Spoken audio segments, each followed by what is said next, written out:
Good evening and welcome to the Wednesday, April 13th meeting of the Curriculum Instruction and Student Life Committee.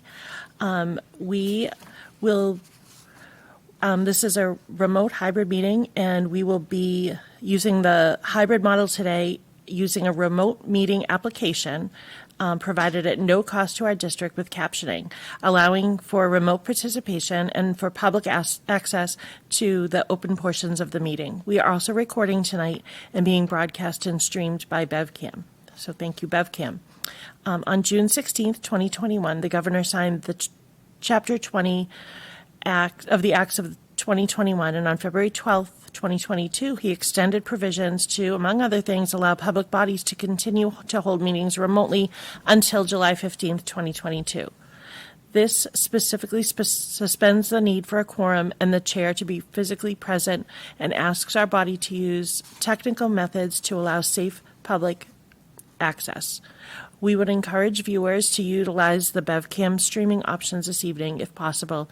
As a note, Beverly has prior approval for remote participation, although the chair and a quorum will be physically present when this act and its extension expires. So tonight is, joining us today are members of the school committee and various members of the district administration leadership teams. We will conduct a full roll call attendance in a moment for the record, since the meeting application sometimes does not display all participants. Please remember that any audio video you supply on this platform will become part of the meeting record. As such, please use your mute functionality to prevent any background noises. So I would like to ask President Abel to conduct a roll call vote for us. Sure. We'll do a roll call, and online we're joined by Citizen Representative Lorgan Sudak. And we've confirmed she can hear us. I'm here. Great. And Student Representative Connor Hathaway has joined us online. Here. Great. We also have Assistant Principal Greg Twombly on the line. Yep. There. And then Dr. Flaherty is with us both in person and online, so she can share her presentation. Similar, I'm also in both places. We have Dr. Silva from Here. the subcommittee, and Ms. Robinson. Here. Also present, Dr. Chirocek, Here. Ms. Lisa Oliver, Here. Liz Karan, our recording secretary, Here. and Beleza. Okay, Ms. Beleza is with us in the back. Okay. Thank you. I would like to ask Dr. Flaherty to lead us in the pledge. To the flag of the United States of America and to the republic for which it stands, one nation, under God, indivisible, with liberty and justice for all.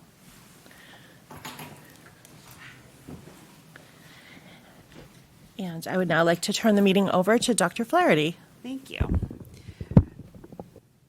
For our agenda this evening, we will have two great presentations. I've seen some of the information. First, an in-depth overview by Lisa Oliver of some highlights and some updates for the upcoming school year from the middle school. And then we will have Caitlin Beleza to provide us with an overview of our ELE program. But before we do that, we will look to our minutes and then also have updates from our student representatives. So the first thing is to have a motion to approve the minutes from the March 9th, 2022 meeting. So moved. Second. The minutes have been moved and seconded, so now we need a roll call vote. Mrs. Abel, would you call a roll for us? Sure. Let's see if I can do it in the same order. Ms. Sudak. Yes. Connor Hathaway. Yes. Mr. Twombly. Yes. Dr. Flaherty. Yes. Dr. Silva. Yes. Ms. Robinson. Yes. And myself, yes. I believe those are our voting members. So 1, 2, 3, 4, 5, 6, 7. with 7 approvals that they are approved. We will move to hear from our student representatives, although right now I think we only have Connor with us. Yes, and Ms. Karen Goodnow-McGuire is just joining us online as well. She's our other citizen rep. Great, welcome. As you heard from our high school students at your last meeting, it's a very busy time of the year. And so we're very happy that Connor could join us today. And Connor, do you have anything you'd like to share with the committee? Yes. So as you said, it was a very busy time, and I was unable to join many of the past meetings because of our musical that ended very sadly, but it was very much fun. I absolutely loved it. It's my favorite musical I've ever done, and we got a lot of support and raised a lot of money, and definitely so many people came out to support us, and it was our first live musical without masks, and it was a lot of fun and really great. Also, this week was senior week for our seniors because we are leaving. It's our last week actually in the school. We go on our REACH internships the week we get back. So it's sort of a happy week, but also very sad. But it's a lot of fun. Of course, we get to dress up, which is my favorite part. So I'm very excited for that. But I'm very excited for all of the up and coming events that seniors have. Tonight, we're actually having the Super Sub Night for a fundraiser for us, which I think, again, will make a lot of money for us, which we definitely love. And I think everything's just going great, and I'm excited for all of the events that we have coming up. Thank you. That's wonderful. And Connor, the show was phenomenal. I told Thank you Mrs. so Taylor much. I've seen a lot of musicals in my career, and this was by far the best that I've seen in my 20 plus years of doing this. It could have easily been at North Shore Music Theater. It was that good. I mean, it was only amazing because of our amazing director, Miss PK. We couldn't have done it without her. Believe me. She is very talented, but it was amazing because there was a lot of amazing things: sets, costumes, actors, directing, music. Everybody did a really great job. So congratulations, and thank you for all your work, and we hope you enjoy your senior activities, and stay safe and have a wonderful upcoming couple of months, really, right, as you get to graduation. And so now we will move on to our focus topics for the evening. And the first is just a quick overview. We had presented this to you back in the fall when we looked at our global child. That's our elementary foreign language that takes place after school. And I wanted to show you, as our new numbers came in for the spring session, just that the program is robust and is growing. And we went from 129 participants in the fall up to 187 this spring. And you can see in the chart what the breakdown of the grade levels and languages were. Any questions on that? Can I just say, this is Karen. My daughter is in the French class at Hannah. She's been doing it all year and she loves it. And this is not an easy kid to please. Well, that's wonderful. And I But wish she still loves it. That's the one language I'm still wishing that I someday will get to learn before it's too late. No. And now we're going to move over to a presentation from Mrs. Oliver, our middle school principal.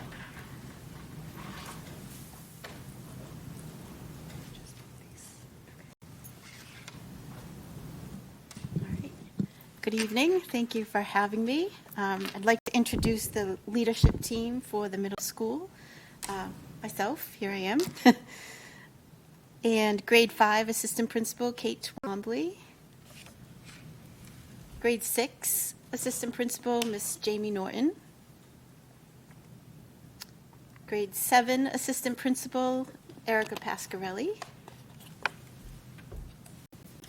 I think you all know Mr. Twombly. He's online. He's our grade 8 assistant principal. And I just want to say, I don't know what I would do without this crew, so I'm really thankful for them. So I just wanted to add that here. We included this quote this year. The leadership team and myself started the year off as pirates. This was our theme. We even dressed the part, but I spared you the picture of that. It's a great thing.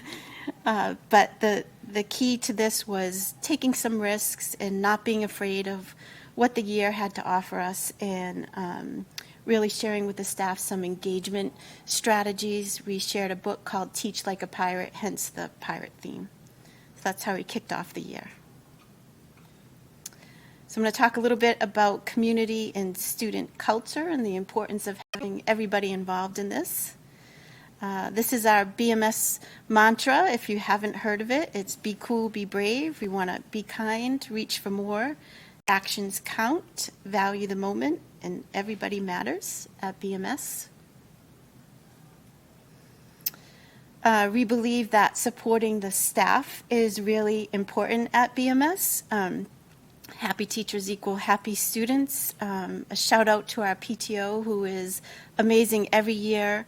They have been decorating the teacher rooms for each month, supplying teachers with coffees and bagels and water bottles.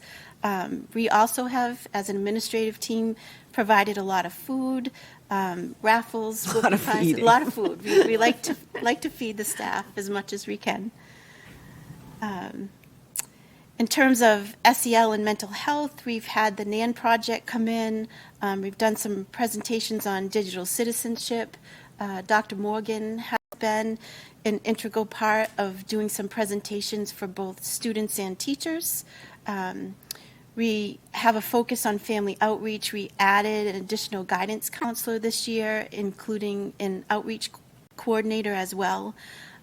Assistant principals give staff memos every week to the staff, and I send one out on Mondays.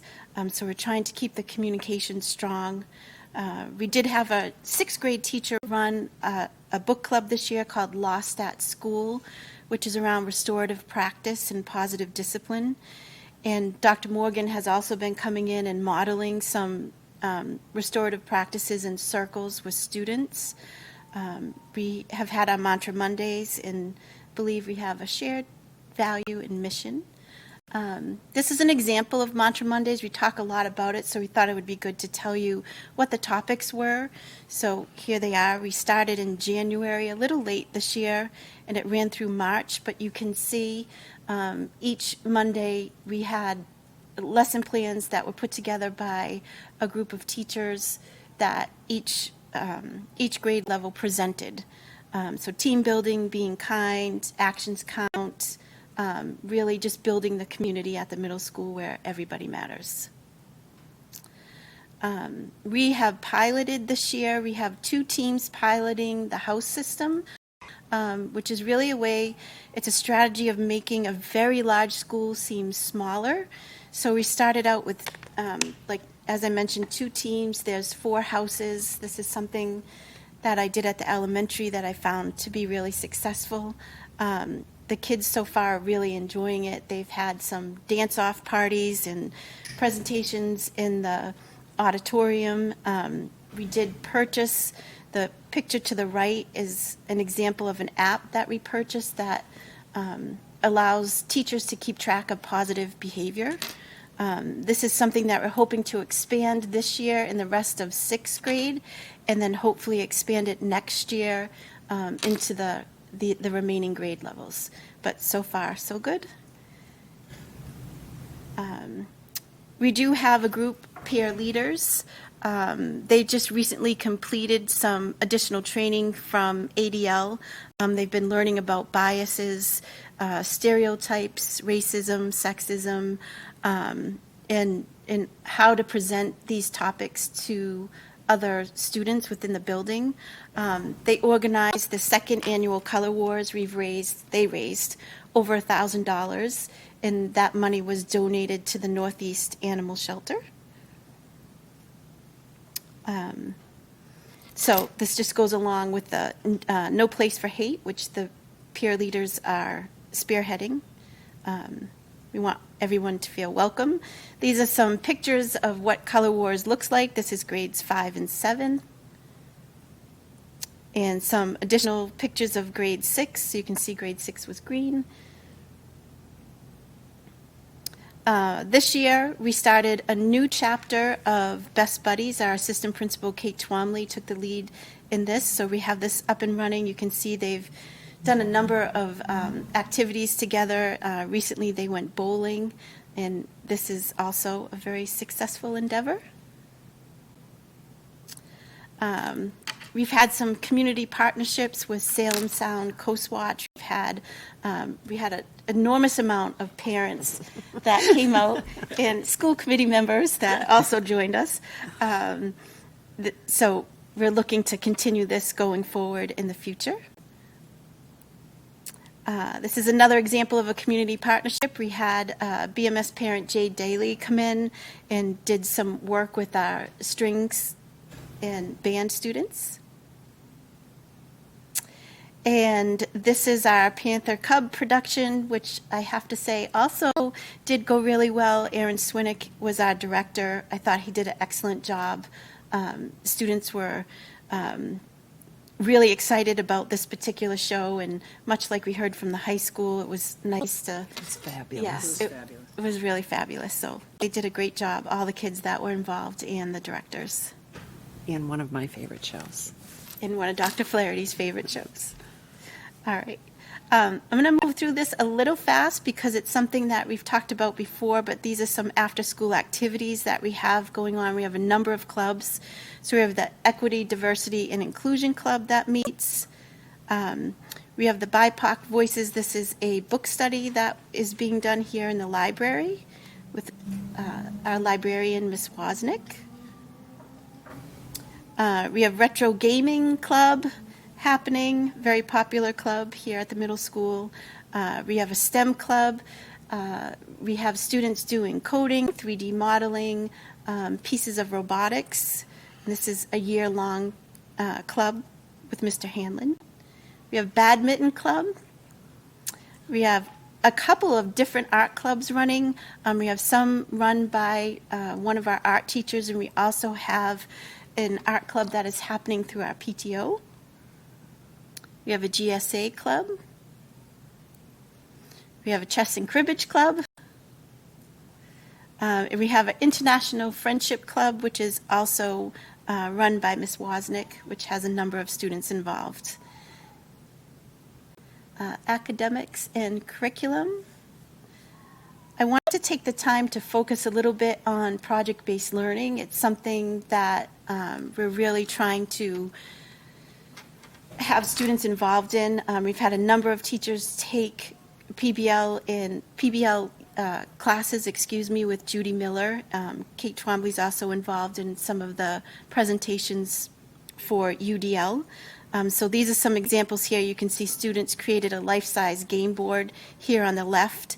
And then in grade 8, we had some cards that were created, and they were balloon-powered. That was a popular activity. We've had a math cafe in grade 8 with Mrs. Shaw and some DNA projects. This is an example of a hands-on project here in grade 8 with Mr. Salucci.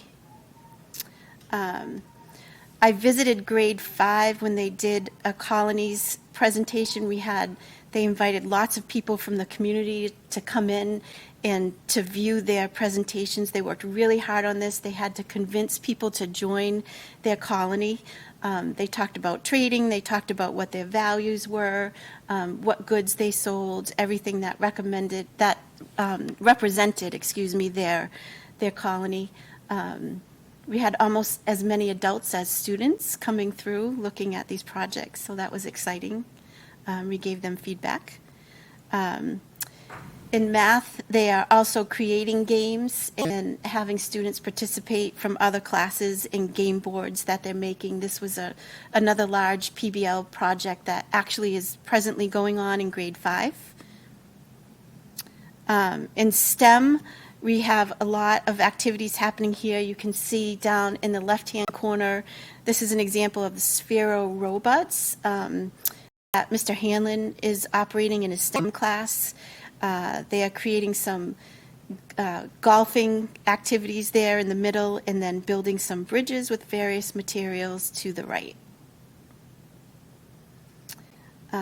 Also this year, we started with a new math program. Because we're the middle school, we have a little bit of that's happening in the lower grades that's different than what's happening in the upper grades. So in grade 5, we have brought in the ZERN program, which is the same math program that is at the elementary levels. There's a lot of research that shows that this is an excellent program. Strong results are seen, as you can see here in the slide that I put up. We also, in grades 6 through 8, and actually at the high school, have brought in the Reveal math program. There's been a lot of support put around this program with online professional development. And there's also an adaptable software component called Alex, which is a personalized learning platform. Students take an assessment at the beginning of the year and work their way through at their own pace of standards that they're trying to master. In our German class, I thought this was interesting to share. We had a rather large German restaurant happening and food tasting event. And students here in the left-hand picture, you can see, I don't know if you can see, but hopefully you can see, there's some cards there. So they had some discussion notes that they were using as they were trying out all of this German food. Students were really excited about that. I want to talk a little bit about community service.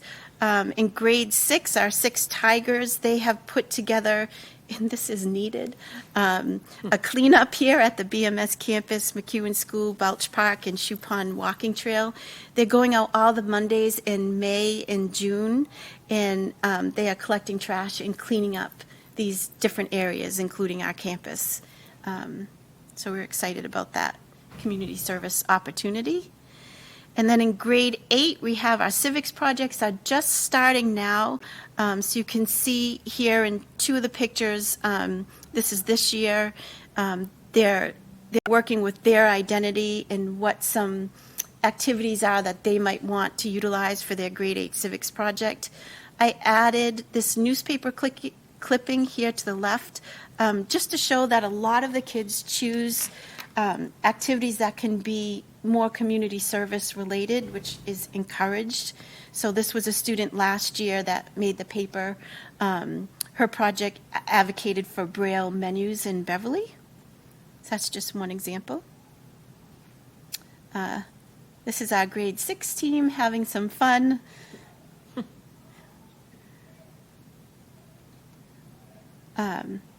This already said. This is a, not sure if you can hear it.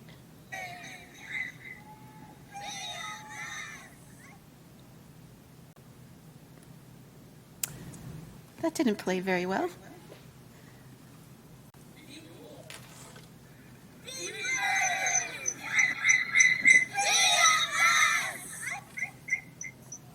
Okay. All right.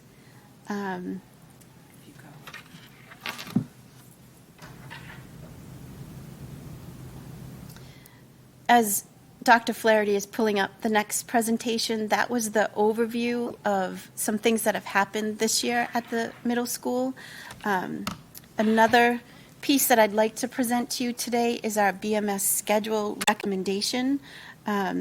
We did have a scheduling committee. I should preface this with saying we're working really hard at having a schedule that is sustainable and the same year after year.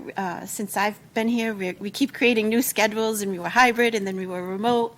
Since the school opened, we haven't found a fit for this size building. Correct. So it's been an adjustment with 4 grade levels here, 5th grade coming in. So we did put together a committee. You can see all the people here that were on the committee. They worked really hard. We met a number of times. They represented members of the rest of the community. These were some of the things that we talked about. Having a program of studies, transitions, lunches. They had lots of ideas. We wanted to talk about our global apps.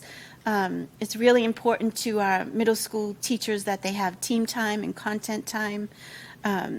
We talked again about how to make the building feel a little bit smaller so that we can build relationships and have it be kid-friendly first and foremost, but also a schedule that allowed for teachers to be happy as well. So this is the vision that we came up with. Again, first and foremost, we want the schedule to be student-centered. That is what the building is about. We wanted to have exploratory opportunities. We wanted equity for students and also for the teaching staff. A big piece for us that we believe is critical to the middle school and all buildings actually is the opportunity to build strong relationships with students. So we were looking at having longer blocks in grades 7 and 8 as opposed to having quick 45-minute blocks. This allows for more time on academics for deeper learning, but also for teachers to get to know their students better and to build those better relationships.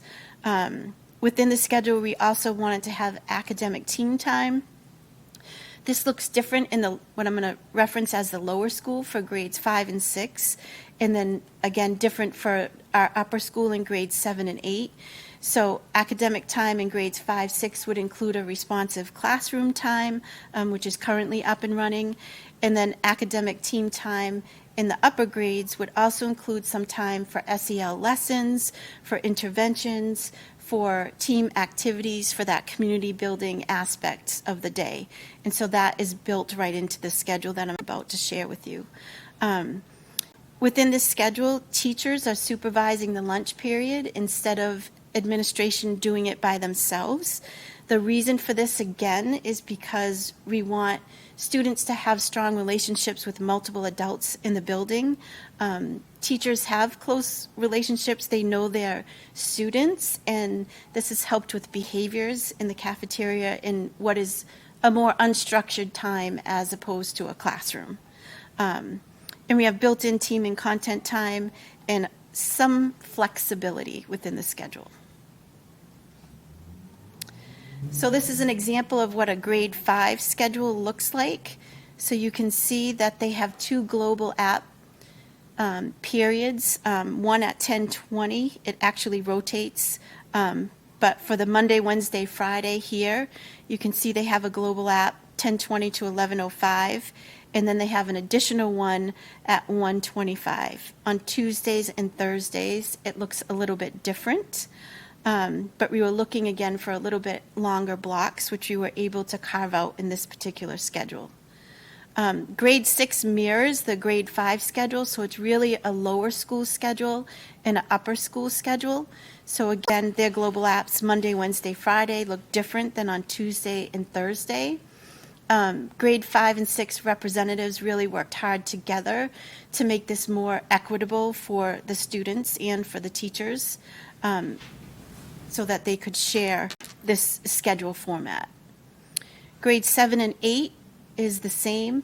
They also worked hard together to make sure that their schedules were mirroring each other. So in grade 7 and 8, this is a waterfall schedule.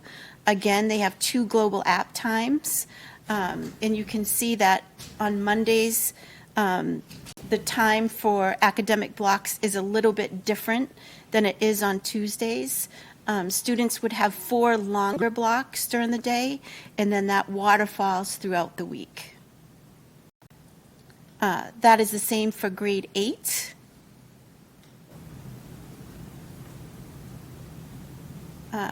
This is just to show you that our schedule is built on an 8-block period, meaning that classes start at 8:50 and they end at 2:55. This is the global app schedule, so we needed 8 blocks in order to have every grade level have 2 opportunities for global apps. This is a student example. One is a student example that is not a band student, and the other is a band student. So you can see that our goal was for every student to get STEM, our art and culture class, and wellness. That's in the GA1. In GA2, they have either, this is where a little bit more choice comes in. And then below, we have the band core string student example. So they too would get the same as a student example up above, so they would get a STEM, art, culture, and a wellness class. But then their second GA is their band classes, their ensemble, sorry. And that is my presentation for this evening. If people have questions. Any questions?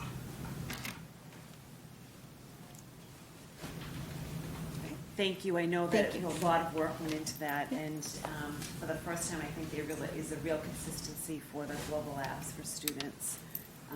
And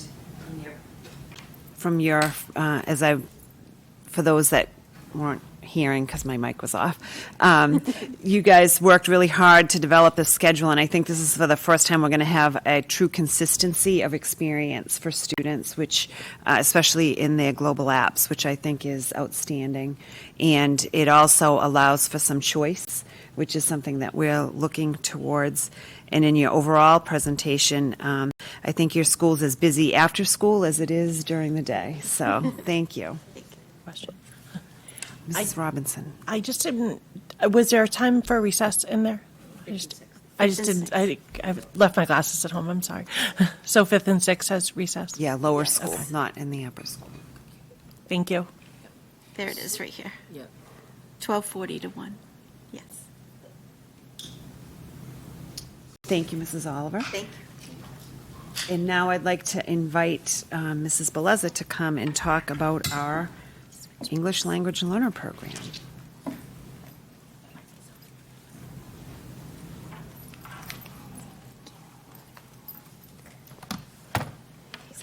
I'm sorry, I believe Mr. Silva had a I comment. just have a quick question. In terms of the slides that are being shown, can they could you distribute them? Yeah, you have all of them except for the middle school I presentation, see so we that's can get those out to you recognized, tomorrow. yeah. Awesome. All right. Thank you. So thank you. I really appreciate the space to come and share some information about our English Learner Education Program. My name is Caitlin Beleza, and I've been part of this program for the past 9 years as an elementary ESL teacher, as the data facilitator and coordinator, and now as the program director. So I really appreciate the chance to come and just share some information about the program and kind of where we've grown to and what our priorities are, where we see ourselves moving forward in the future. So I have a little bit in terms of terminology to go over first. Like anything in education, there's a million acronyms, and I have a ton of them embedded in here. So just to make sure we have a shared understanding of some of the terms that I'll be using throughout the presentation, we'll do a quick overview. I'd like to share some information about the numbers. So currently in our district, what is the breakdown of English learners and former English learners, some information about the languages, an overview of our ELE program, so the type of model we use and what that looks like at our different building levels. Within making strides, some of our key accomplishments this year, and then looking ahead, what are some of our priorities moving forward. So our first term is ELE. That's the type of program we have for our students who are identified as English learners. It stands for English Learner Education. That comes from the Department of Ed. It's the term they use for our program. Off to the right, you'll also see WIDA, which is World Class Instructional Design and Assessment. It's a consortium that the state of Massachusetts, along with 39 other states, belong to, and that really drives what we're doing in terms of our in-class instruction for our English learners, as well as what are we doing for our assessment. How do we know that they're making progress in their language development? How do we know when they've attained proficiency and they're ready to really be more mainstream with the rest of their peers? We use the term ESL to talk about the type of instruction that our licensed teachers are providing for our English learners. I'll speak more to the number that we have throughout the district and how they're working with our students, but it stands for English as a Second Language. We have English Learner, which was previously English Language Learner, which was Limited English Proficient. It's now shifting towards Multilingual Learner, which is MLL or ML, depending on who you speak with. Changes about every 2 to 3 years. It really does. Every time I update our compliance over the summer, it's a wait for what is the state going to tell us this year. That shift towards multilingual learner is coming from WIDA's 2020 standards. I personally really like this definition in that it's more asset-based. It's really looking at our students as coming with these incredible funds of knowledge. They're coming with linguistic and cultural assets for us to really celebrate, and I think we do a beautiful job doing that in this district. So I will use those terms L and ML kind of interchangeably as we're moving. The state has not fully accepted it, so our documents do not use it, but I just think it's much more asset-based than English Learner. Newcomer, it's a term that we've been using a lot this year. These are English learners who are in their first 2 years here in the U.S. With limited or no English language proficiency. That's assessed using one of the WIDA placement assessments that's been approved by the Department of Ed. We have students who are SLIFE. They're students who have limited or interrupted formal education. This is a newer population. There's very specific criteria that students need to meet to fall into the category. It is not a lifelong category. The goal is really within a few years of very explicit and direct instruction for students to be kind of moving out of this life category and into more of a newcomer, intermediate, and then exited English learner. Duly identified students are those who are English learners as well as on a special education plan. Opt-out students are English learners who meet the eligibility to participate in our program, but their parent or guardian has opted them out of direct services. So they still are assessed for language development, but they do not receive explicit ESL services. A FEL is a former English learner, which is previously a FLEP. Those are students who have exited our program, and they exit based on meeting the Access for ELS 2.0 test. So it's a WIDA test. There are specific scores that they need to attain. Once they attain those, we look at MCAS, other data, and then we can exit them from our program. A lot of terms. Just a quick glimpse at some of our trends. I say it's recent as of 2018-19, but this is the most recent data that we have from the Office of English Language Acquisition, which is the federal governing body that we work under. Across the country, we have 10% of our student enrollment in schools that are K-12 public schools are English learners. I highlight for you that of 9 of those states exceed that 10%, and Massachusetts is one of those states. So I think it's just important for contextually as we're looking, and we're certainly seeing growth in our program here in Beverly. Massachusetts is one of the top 9 states in the country with high levels of English learners. This is from our SIMS data, so what went out to the state at the beginning of the year. But looking at our K-12 population, 3.9% are English learners, 9.9% speak a first language other than English. So these are students who are now FEL students, so they have exited our program. They're also students who are never ELS, who might be bilingual or multilingual, but never qualified for our programming. And we absolutely have students in our school system that are in that category. This year in particular, we have had an increase in newcomers. We do have students who meet some of the SLIFE criteria at secondary, and we have an increase in the duly identified students who are entering our district. So not necessarily students that we are evaluating through the Beverly Public Schools, but students who are coming to us as ELS on an IEP. So let's look specifically at our Beverly multilingual learners. It has grown. I've spoken with Dr. Trocheck for years. Some year we're going to hit 200, and we're pretty much there. We're at 199 active ELs. That's inclusive of preschool, but I do want to throw in a little caveat that we do not provide explicit ESL in preschool. The state would like us to screen the students using an approved assessment. We do code them in our SIMS data, but they do not receive that day-to-day ESL services like our students do K-12. We have 122 active FELs in grades 2 through 12, and we currently have 34 languages represented in our L and FEL population, with our top languages being Spanish and Brazilian Portuguese. Quick breakdown, the bulk of our active FELs are at the elementary level. 109 of those 199 are elementary students. So that's historically been where our population is at the elementary, but middle and high school are certainly growing very quickly. Specific to this year, our newcomers as of this week, we have 52 of our 91, which is 57% of our newly enrolled English learners are newcomers. So again, 57% of the students who are newly enrolling as English learners are newcomers.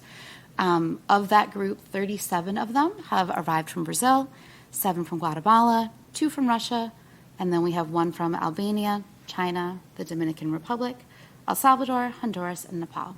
So quite a range of newcomers in our schools. Again, we see that across the buildings, we have 24 newcomers at the elementary schools, 18 at the middle school, 11 at the middle school and 18 at the high school. And we're going to continue to grow. This is, as of Monday, I'm sure after April break, our numbers will continue to look a little bit different. So our program here in Beverly is really governed by two different systems. At the federal level, we have the Office of English Language Acquisition, and locally we have, English Language Acquisition here in Massachusetts. It's just the Office of Language Acquisition that interprets what we're doing. So, the program is very heavily compliance-based. It does have tiered focus monitoring, just like our special education program does. In Beverly, we've implemented a sheltered English immersion model, which is called SEI, and it has two core components of it. So the first component is the SCI, it's the sheltered content instruction, and that's what's happening in the general education classroom. So your third grade teacher or your content teacher at the middle or high school is the SCI or SCI teacher who's providing access to whatever that grade level content is. And then on the other side, we have the ESL, that English as a second language, which is being taught by a licensed ESL teacher. Those licenses are pre-K to 6 and then 5 to 12. In Beverly, we have over 90% of our classroom and our content teachers, as well as our administrators, who've received this endorsement through the state. So we have a very high percentage. We continue to offer programs to receive their SAI endorsement, like retail. We have some retail certified ESL teachers as instructors here to make sure that our teachers have this knowledge base to really successfully work with our English learners. Our ELA team has grown significantly. So we have some now myself in an administrative role. At the preschool, again, since we do not provide explicit ESL services, it's more collaboration between myself, our preschool administrator, and the classroom teachers. So I do observations, I meet with them, and just make sure that the progress we'd hope to see is what we're seeing. We now have 6 teachers in K to 4, so each of our elementary schools has a licensed ESL teacher. Cove now has 2 because of the number of newcomers that we have there. We were able to add a second teacher. We have 2 teachers at the middle school, one who does the services for grades 5 through 6. The other teacher works with grades 7 through 8. And we also have 2 teachers at the high school. That's split between someone who focuses really on the newcomers and providing SEI instruction. So he does classwork that's content related, but really focused on the language of that content. So his focus is specifically on history. And our other teacher works with the intermediate ESL students, and she does some co-taught classes. So she teaches an SEI bio and an SEI math class with the content teacher, which has been really successful, especially for our newcomer students in acquiring language and content simultaneously. This year, the ELE team has worked a lot at looking kind of inward and outward, and what is it that really is driving what we're doing? What are we most passionate about? What are we hopeful for our students? And so we've really kind of developed these 3 kind of driving beliefs, part of our vision and mission for our students. So as a team and as a greater Beverly Schools population, we believe that the cultural and linguistic experiences of our students are assets from which to develop as a learner in our school and greater community. We believe that all students can achieve success with appropriate scaffolding and supports that attend to the development of the whole child. And we believe that the connection between home and school is essential to fostering a positive learning experience for our students.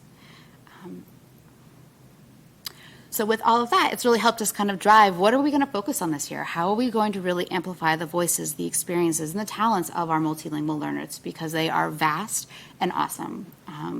So there are many things ahead. And first, I just wanted to share our tiered focus monitoring. So this is the compliance audit, if you will, that we had from the state. Our self-assessment was in 2019, 2020. Last year was our on-site visit, and we were able to receive a fully implemented program rating. So of all the criteria that was looked at, from do we have the forms we need to are the students receiving the services they should, and how are we monitoring our students who have exited, it was determined that all of that was met. This is both a compliance and qualitative review, which was the first time we've had that piece. It was incredibly comprehensive, but really helpful in looking at what are our priorities this year? How do we become more strategic in what we're doing so we're not just checking the boxes? So some of the things that we focused on this year based on our audit was really leveraging our LPAC, which is our English Learner Parent Advisory Council, similar to our CPAC. The collaboration with Beverly Bootstrap, so looking at what are some services and offerings that are provided here in the community that we can quickly connect our families with, so that if and when something should arise, they already have that connection established. It's not us trying to scramble it and making it for them.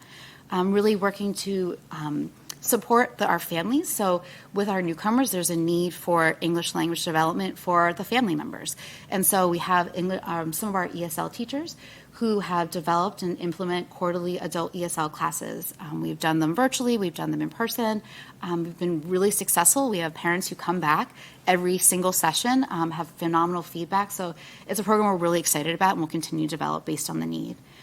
At the elementary level, we procured bilingual picture books and wordless picture books that will be rolling out in a formalized program where we'll be inviting parents to and family members to share in some shared read-alouds, provide experience with modeling how do we read aloud and share in a story relevant of the language that we're using. So we're very excited to roll that with our families.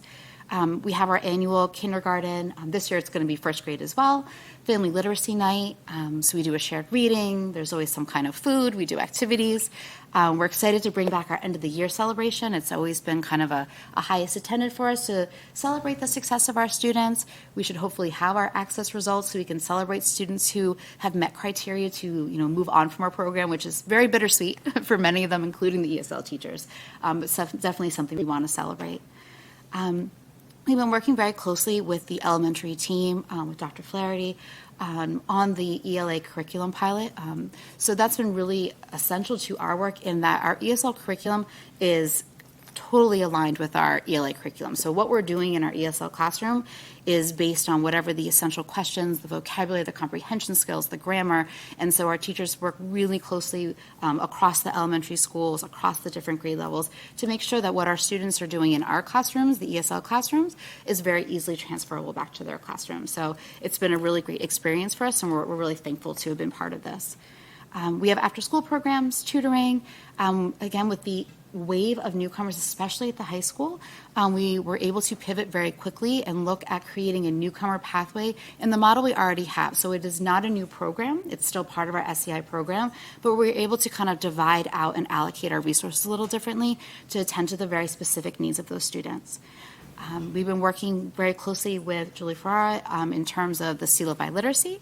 We had quite a few of our L's and FELs participate in testing, which is really exciting.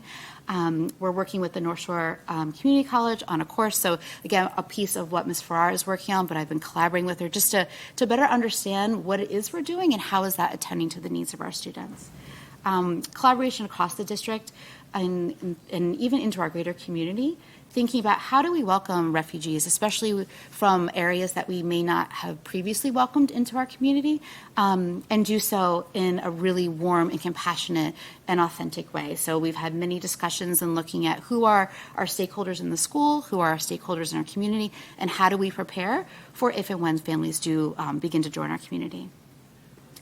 We've had a lot of focus on language access, so thinking about bridging that two-way communication so it isn't just the district, the teachers, principals sending information out, but also being able to receive information back in from our families and making sure that the information that goes out is in a way that is accessible. And so we are able to add the translations to Blackboard Connect, so when Dr. Trochak or other principals are sending out messages, if a family has indicated a preferred language other than English, they receive that message in that preferred language.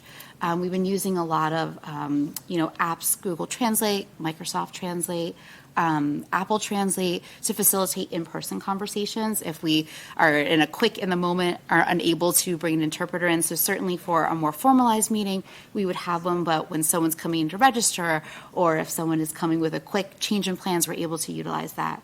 We actually used Microsoft Translate last night at the high school, which was really exciting. So during the curriculum night with the rising ninth graders, we did have some families who have a language other than English that they were hoping to receive the information in. So we were able to run it. It was transcribed real time for them so they could access what was going on and then come with very specific questions they had about the laptop lease program, about how to get involved in the summer conditioning program, about so many things that they might not have known about had we not had that experience. So it was very successful, and I'm excited to see how this continues to grow for us. And then with the new technology and new programs, there's the targeted staff development. So really looking at what is the need in our staff, may it be at the preschool level, elementary, middle, high school, content specific, and how do we attend to that? So that's through conversations we have in collaborative meetings and through surveys that we're learning that information. So kind of looking ahead, our priorities as we continue this year and certainly move into next year, newcomers will continue to be a focus for us. Again, we've always had newcomers in Beverly, but the waves that we're seeing are going to continue to increase. So really being very intentional about our planning, inviting all of the appropriate stakeholders to the table so that we can really do the best that's in our power to make sure this is welcoming and successful for our students and families. Continuing to look at the SLIFE pathways, should this continue to be a population that we're experiencing in the secondary level. Really focusing on our FEL students who are in their first and second year out of our program. So there's students who have met the access criteria, but there's still some learning in that academic language that's going to need to occur. So what does that look like in the classroom when they're not having that explicit ESL instruction? So that's collaborating with the directors of humanities and STEM over at the high school, and certainly the coaches at the middle and elementary schools to look at what is literacy and what do these other content areas look like, and how is this working for these students who are not getting this ESL instruction anymore. Elementary, we'll be working very hard on our curriculum as we learn alongside our classroom teachers. Preschool will be working alongside our administrator to look at how can we expand our program to really make it more inclusive of the multilingual learners that we have at the early childhood age. Continued staff development based on the needs that are expressed by our staff. Language access, so we're looking at some over-the-phone interpretation services. There's certainly a need when we think about our health personnel and the conversations that are going on between our nurses and immunizations and vaccinations and absences, and how that can be very clunky if we need to make a quick phone call and we don't have a translator app, we can't get an interpreter in person, and we can't get someone on the phone. So looking at what are some ways, again, to bridge that two-way communication. And then family engagement, so using Massachusetts L Blueprint for Success, which has an entire pillar broken down by a district level, school level, classroom level, bigger community level. How do we really engage successfully multilingual families? And then also looking at the Massachusetts framework for family engagement. So kind of leveraging those two to really strengthen the partnership of our school, our greater community, and our multilingual families. That's it. It's a lot of information really quickly. Thank you. Any questions for Ms. Beleza? I'll call myself. I actually have a quick question. You mentioned at the beginning the opt-out families. Is there a lot of families within our district that do decide to opt out of these programs? No, so historically, when we were in a single school, we had some families that had opted out because they did not want to leave their neighborhood and come to AIRS. And once we redistributed back in 17-18, that has really gone away. So we have very few families that opt out. The few that have are for very, very specific reasons. And there are in-depth conversations with the ESL teacher, classroom teacher, the family members, any of the principals certainly, to really talk about what does it mean. And we certainly this year alone, we've had 2 students who had opted out in the fall, but have since opted back in. So it is flexible. It's not you're out and you can never come back. But it is a very small number, a handful at most this year. Thank you. Mrs. Robinson? Thank you. I just really want to thank you for that presentation. I thought that was super helpful, and the updates on all the acronyms are very helpful as well. But and I don't expect you to have this information now, but I'd love to see maybe at a future meeting where our L population ends up, what level classes they end up in the high school. Just because I know we are really looking to challenge our students, I'd love to see where they end up when they get to the high school level. And that is one of our goals as well. And as you know, moving our subpopulations into more of our advanced placement classes, but also one of the adoption of the seal of biliteracy is an opportunity for our Ls to be able to really embrace and shine with the fact that they know 2 or more languages. I'll also add to that the work with the North Shore Community College. So that's a specific dual enrollment course for L students. So there's an opportunity for a specific dual enrollment course for them too. So the work is really exciting what you guys have been working on. So. Yeah. And I think to your point, I don't have exact numbers. I can tell you that it's certainly a piece that we looked at in our TFM, and if we kind of backtrack 2 years to the point of it becoming a goal of really saying that we absolutely have Ls who are high flowers and they have these really high goals for themselves. And so part of the newcomer pathway and carving out the slave pathway is really providing that really intensive language support as quickly as we can to help prepare our students to enter those courses. So I think the team of providing the SEI, those co-taught classes, to again provide the content with the language to help accelerate so that they're ready to really participate in these more advanced courses. Dr. Silver? A quick question. I wonder if there's thoughts in leveraging the students as mentors for English-speaking children who are learning a language, for them to collaborate and serve as mentors for one another. So I can certainly share. I mean, in the classroom, the teachers do a phenomenal job of really kind of pairing and buddying our students up so that they have that opportunity to, have exposure to languages other than their own. So the students absolutely use their native language. So they might be speaking Portuguese or Spanish or Arabic in the classroom as they're working on something. Our instruction is all in English, but they have those opportunities.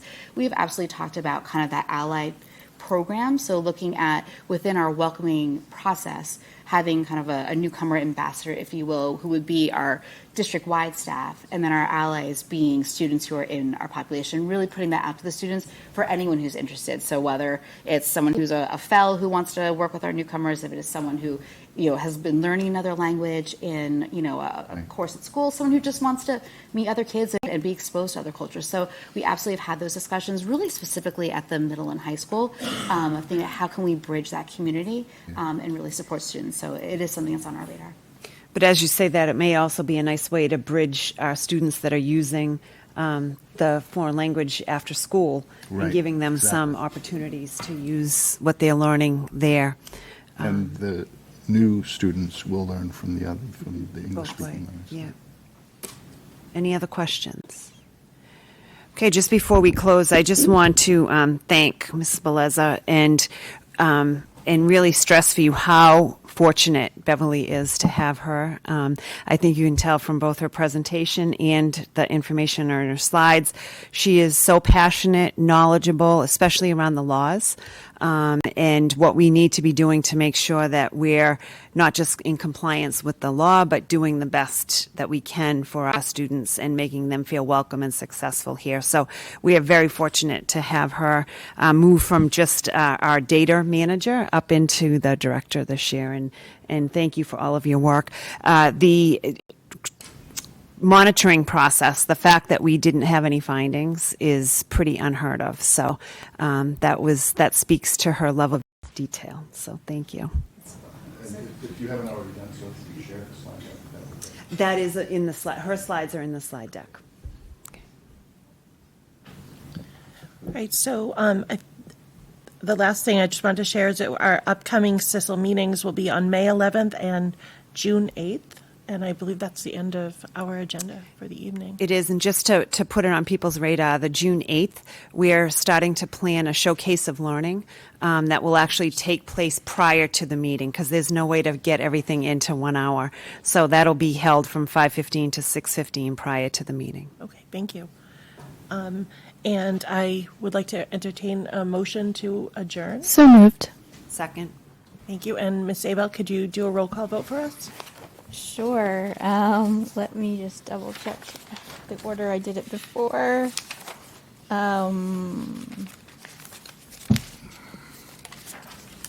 Okay, Ms. Sudak, Yes.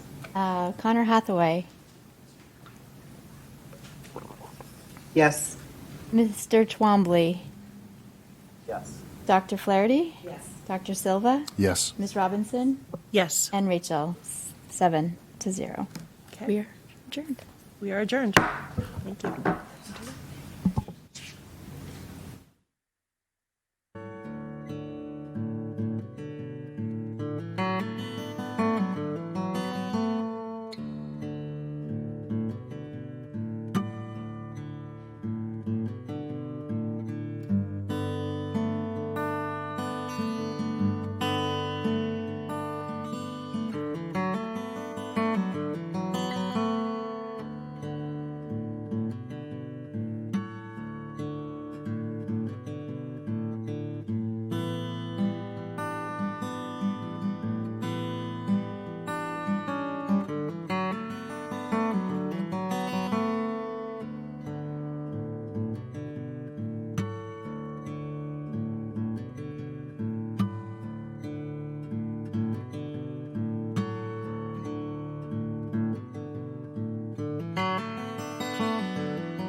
Welcome, everyone. Just so you know, the microphones are for BevCam. We are being streamed and recorded tonight. So welcome to the Beverly School Committee regular school committee meeting. Today is Wednesday, April 13th, 2022. We are meeting in a hybrid model today, although all of the members are physically present. We're using a remote meeting platform that is provided at no cost to our district with captioning to allow for remote participation when necessary. It also allows for safe public access to the open portions of our meeting. And as I just stated, this meeting is being recorded and broadcast on BevCam, and we thank BevCam for providing that service to us each meeting. On June 16th, 2021, the governor signed Chapter 20 of the Acts of 21, and on February 12th, 2022, he extended provisions to, among other things, allow public bodies to continue to hold meetings remotely until July 15, 22.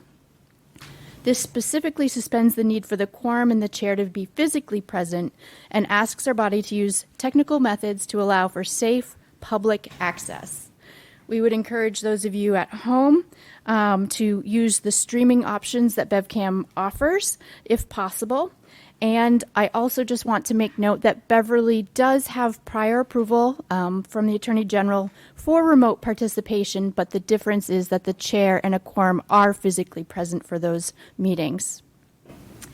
And so that may be an option for us when the act expires in July.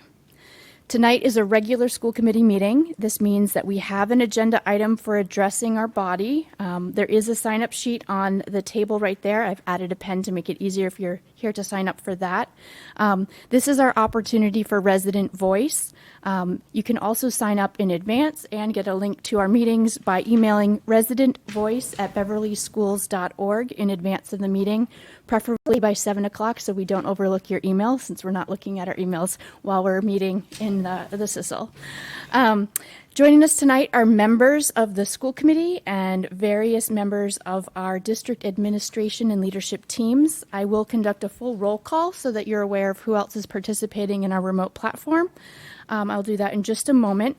And I want to just remind people that are participating remotely that any audio or video that you do supply will become part of the meeting record. So please use mute or turn off your cameras as you know to avoid having anything unintentionally recorded. So now I will conduct that roll call so we know who is participating. I will start with the remote participants. There are just a few. We have Dana Krushank, our transportation director. Here. We have Principal Amy Blanchard. She might have just stepped away. And we have Dr. Andre Morgan with us online. Here. The other three are our BevCam feed, myself, host of the meeting, and Dr. Churchek, who will be presenting. In person, we have Dr. Jeffrey Silva. Here. We have Mayor Michael P. Cahill. Here. Always forget the P. We have our student representative to the school committee, Hollis Colby. Here. Our executive secretary, Donna Bergeron. Here. Our superintendent, Dr. Suzanne Chirocek. Here. And on the school committee, we have Miss Karen Robinson. Here. Miss Lorinda Visnick. Here. Miss Kimberly Quayle. Here. Dr. Kenan McKenzie. Here. I am Rachel Abel. Also joining us from the leadership team, we have Bethany Splansky. Here. Jean Sherburne. Here. And our assistant superintendent, Dr. Flaherty. Here. And our athletic director, Dan Keefe, is in the audience and will be joining us momentarily. Okay, I think that's the housekeeping for this evening. Just to finish off with the roll call, we have an agenda. There's copies on the table. We are so pleased to be joined by so many members today. Our first request is the Pledge of Allegiance. And Hollis, have I asked you recently? I have asked you recently. Dr. McKenzie, since you're here in person, would you please lead us in the pledge? Thank you.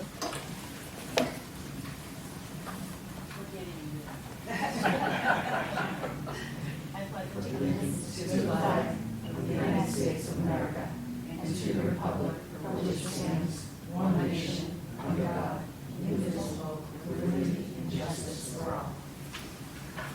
Thank you so much, Dr. McKenzie. And without further ado, our next opportunity is to recognize our students for their achievements as well as our community. So we're going to ask Mr. Keefe to come on up and help us as we recognize our students.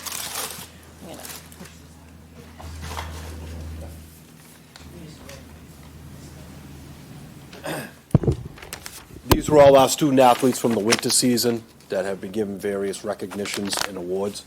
And we're going to start it off with boys basketball, who had, I don't know how many of you followed it. It was a real exciting year for boys basketball. We made it all the way to the quarterfinals. The last game we lost at home. We were the highest seeded team. And it was a very good game. We had about 1,300 people there, too. It was one of the largest crowds we've ever had. But for boys basketball, we had Ryder Frost, who is not here. But he was the MVP of the NEC. He was a Salem News Player of the Year. He was a Boston Globe and a Boston Herald All-Scholastic. Gabe Copeland, who's not here either. He was an NEC All-Star and a Salem News All-Star. Dylan Crowley was an NEC All-Star. Rook Landman was an NEC All-Star and a Salem News All-Star. And Zach Sparkman was an NEC All-Star. For girls basketball, we had Nyla Oliveira, who is not here. She was an NEC All-Star. For gymnastics, we have Sydney Spencer, who was an NEC All-Conference player and a Salem News All-Star.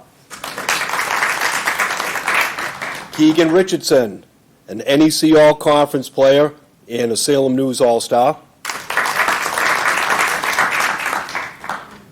Olivia Giello, Salem News All-Star. Boys hockey, Jackson Thomas, an NEC All-Star and a Salem News All-Star. Matt Meza, NEC All-Star, Salem News All-Star. Girls hockey. All right, first one is Jamie Dupont. This one's a long one. She was the co-MVP of the NEC. She was a Salem News Player of the Year. She was a Boston Herald All-Scholastic, and she won the MIAA Boston Bruins Sportsmanship Award, which was given out I think at the end of in between the second and third period at the Devils game, I think 2 weeks ago. So that was a rather prestigious award that she got. And she was playing softball tonight. I don't think she's here either. Oh, she is here. Jamie is here. All right. Finally, we got one.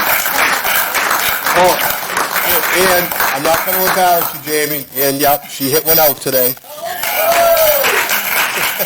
Congratulations, Jamie. Thank you.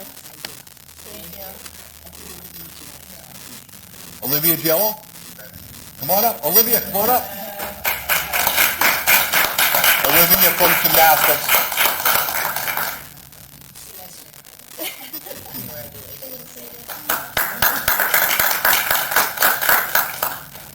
Boys track. Leah Millette was a NEC All-Star and a Salem Evening News All-Star.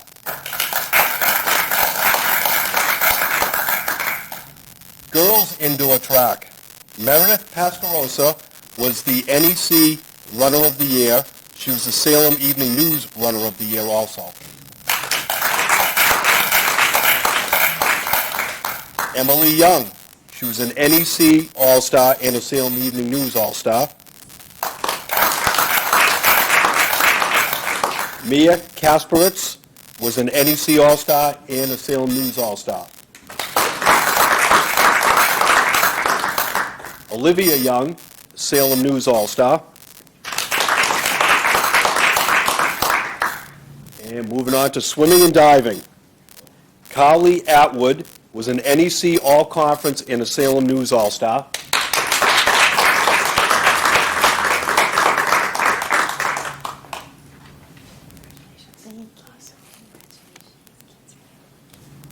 Ryan McFadden was an NEC All-Conference and a Salem News All-Star.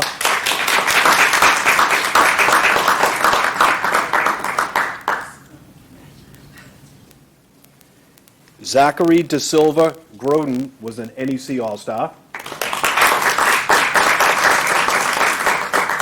Regan Redmond, an NEC All-Star. Nice jacket. Thank you. Reese LaChance, NEC All-Star.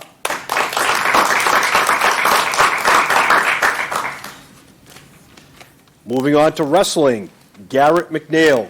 He was an NEC All-Conference and a Salem News All-Star. Mario Hoxa, NEC All-Star, Salem News All-Star. Because he was the first guy here tonight, he's last right now. Jackson Champlain. Come on up, Jackson. Salem News All-Star.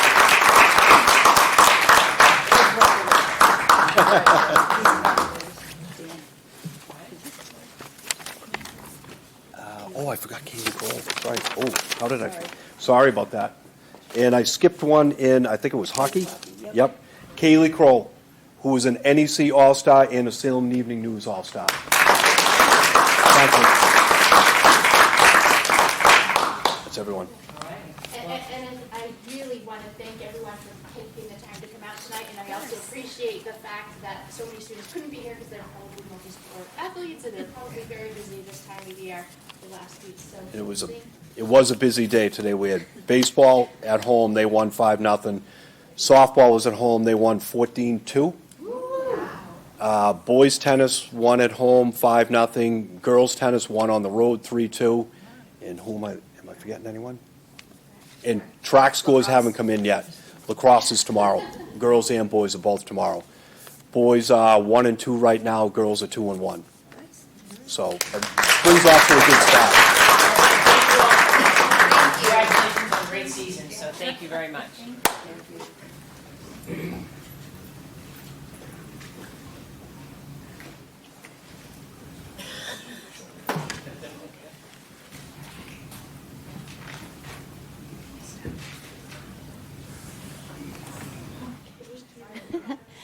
Always so nice to be joined by so many. Our next opportunity is to hear from our student representative, Hollis Colby. Thank you so much for sticking with us for the early meeting and now this meeting. So please share your report. Thank you. So I have dates for both April and May. I'll start off with April. April 1st was Career Day for juniors. Students would choose areas that they possibly like to go into for college, for majors, or careers. People that worked in these different areas came to the school and gave a small presentation on what they do and how they got there and the process of just what they do on a day-to-day basis. Last Friday, April 8th, was the last day of quarter 3, and quarter 4 officially started this Monday, and report cards should be coming out tomorrow, the 14th. There's no school Friday, April 15th, due to Good Friday, and April vacation will start Monday, the 18th, and students will return Monday, April 25th.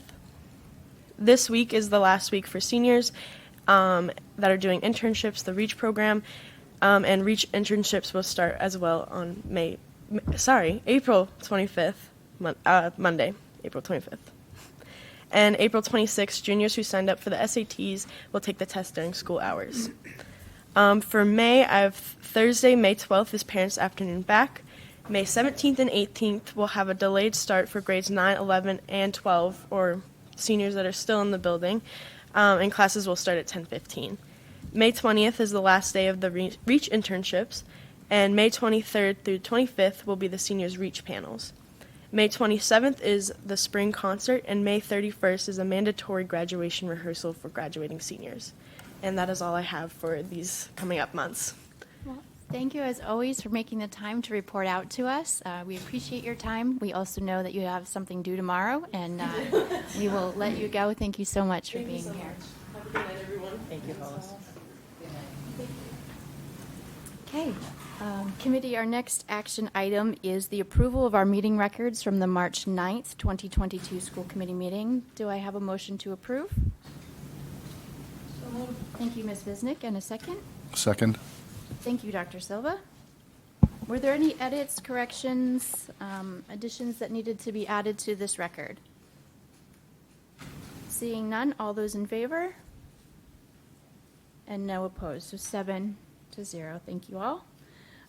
We have reached the portion of our meeting where we have an open forum for resident voice or input on agenda-related items. This is the time where the president will consider requests to address the school committee on items either included or not included as part of our agenda this evening. Any person who wishes to make a request should email residentvoice@beverlyschools.org prior to 7 p.m. or sign up on the sheet. Ms. Bergeron, I believe we had one student request, but I have not seen. Had any other requests? I'm just looking to make sure that they are not online. I did send the invite. And we have no one on the sign up. Okay, if the student happens to appear momentarily, we got here just on the nick of time, but we will move on to our next agenda item. This is items by consensus. We have a recommendation to approve the items by consensus as outlined by the superintendent. They are listed warrant items labeled A through E. Do I have a motion to approve? I'll make that motion. Thank you, Ms. Coelho. Second. Oh, I think I heard Dr. McKenzie first, only because she's closer. Thank you, both. This is pretty standard, and all those in favor? And no opposed, so 7-0. Thank you. And now, reports from the chair. I just wanted to remind people of the April dates. Our Finance and Facility and Committee of the Whole meeting is on the 27th of April. So do mark that. It's the week after our vacation week. And then I also just wanted to report out our thanks to Aaron Brown, Andre Morgan, Dot Flaherty, Sue Trocheck, and Brian Ailes for joining us in our joint council with the City Council on March 23rd. And thank you to BevCam for recording that event. It was a great opportunity for both bodies to get together, to hear about the priorities in our district, our budget concerns and constraints and opportunities. And I thank everyone for sharing those presentations with us.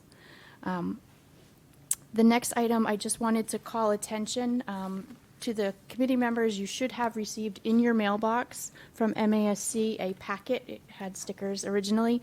I just wanted to call everyone's attention to this. The annual conference has been scheduled for the first week of November, starting on November 2nd, Wednesday, November 2nd. It will again be held in the Cape. This year they are asking that forms be received a little earlier. As well, they are also making their calls for resolutions. I know that at a later date we'll spend time looking at the draft resolutions, but I wanted to remind this body that we have the opportunity to submit resolutions as well, and that date is just a little earlier this year. If you've not received this packet, I will get a copy to you, and we'll make sure that the MASC has your correct mailing address. We also will need to nominate a member to serve as our delegate, and we'll be doing that at a future meeting. So please do think about your calendar, whether you plan to attend and whether you'd like to serve in that role. And I think, just double checking, I think that's all I have at this point. So Dr. Trocheck, without further ado. All right, thank you.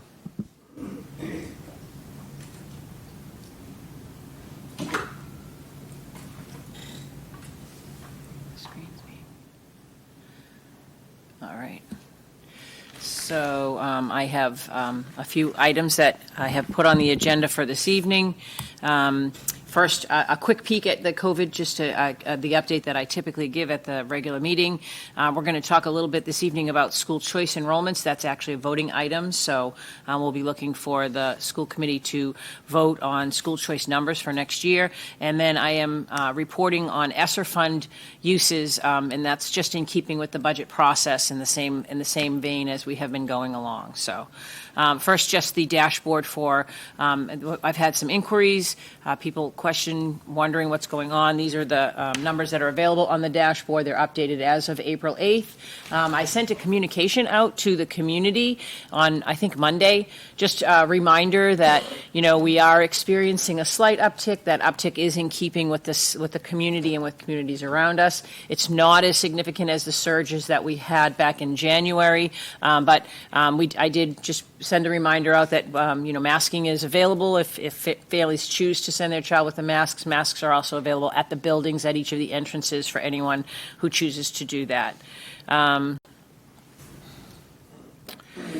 This is update. I continue to get my updates from the Board of Health, from Teresa Kirsch. This is the updated data for Beverly. You can see that slight uptick that I referenced, but I think for a point of reference, in January, when we were having a surge, that number was at 225. So, to keep it in sort of in perspective as to what's going on. We've seen small pockets of upticks in certain areas, and so we're going to continue to watch, as we always do. But we will continue with our at-home testing program. Anyone I also included that information in my communication. If you have not already opted into the program and wish to, there was a link that was included in that communication as well, and we will continue that. We actually have opted to continue that through the end of the year. There was an opportunity to end it at the April vacation, but we chose to kind of continue that on through the year, just so that we have anything that we might need should the need arise. A quick peek at vaccination rates. Nursing staff put together for us.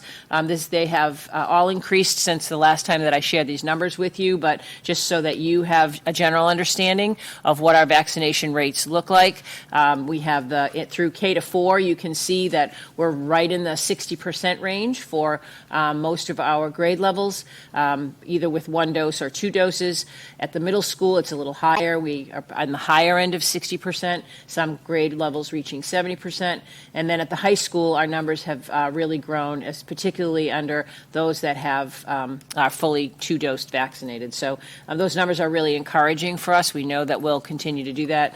I'll be curious to see where we go in terms of the boosters that are out and whether or not what requirements will be coming or requests will be coming for that. But I feel like this was good information to share with you tonight, just to kind of update you, since we hadn't done that in a little while. The next item on the agenda is the school choice, but I wanted to, before I talk about school choice, I know that I had received some inquiries from a couple of people. Anchor Point is the housing units that are opening up, and I have been working closely with Rosa, and we had some preliminary estimates. These aren't actual numbers; they're preliminary estimates as to what we can expect from the first round of the first phase that is opening in terms of the number of school-aged children. We've been watching and wondering how that would play out for us, and whether there would be any single grade level that was more impacted than another. What I have up here is a table that I put together. We have in elementary. It's estimated that there will be 13 elementary age students moving in phase 1, but of those 13, 3 are already Beverly Public School students. I broke it down by grade level so that folks can see. I can make this a little bigger if that makes it a little easier. And so the numbers in the first column are numbers. They're Beverly residents or already enrolled in Beverly Public Schools. So that was a very interesting thing for me to keep my eye on. As you can see, there was really no large increase for any particular grade level. At the middle school, there are 13 estimated students to be moving in, and that at the current breakdown right now of those, there are 7 in grade 8. That was the one area that we had a large number, but of the 7, if all holds true as to what it is right now, 5 are already enrolled in our middle school. So they're already Beverly residents and already enrolled, so it's not a significant impact to the schools.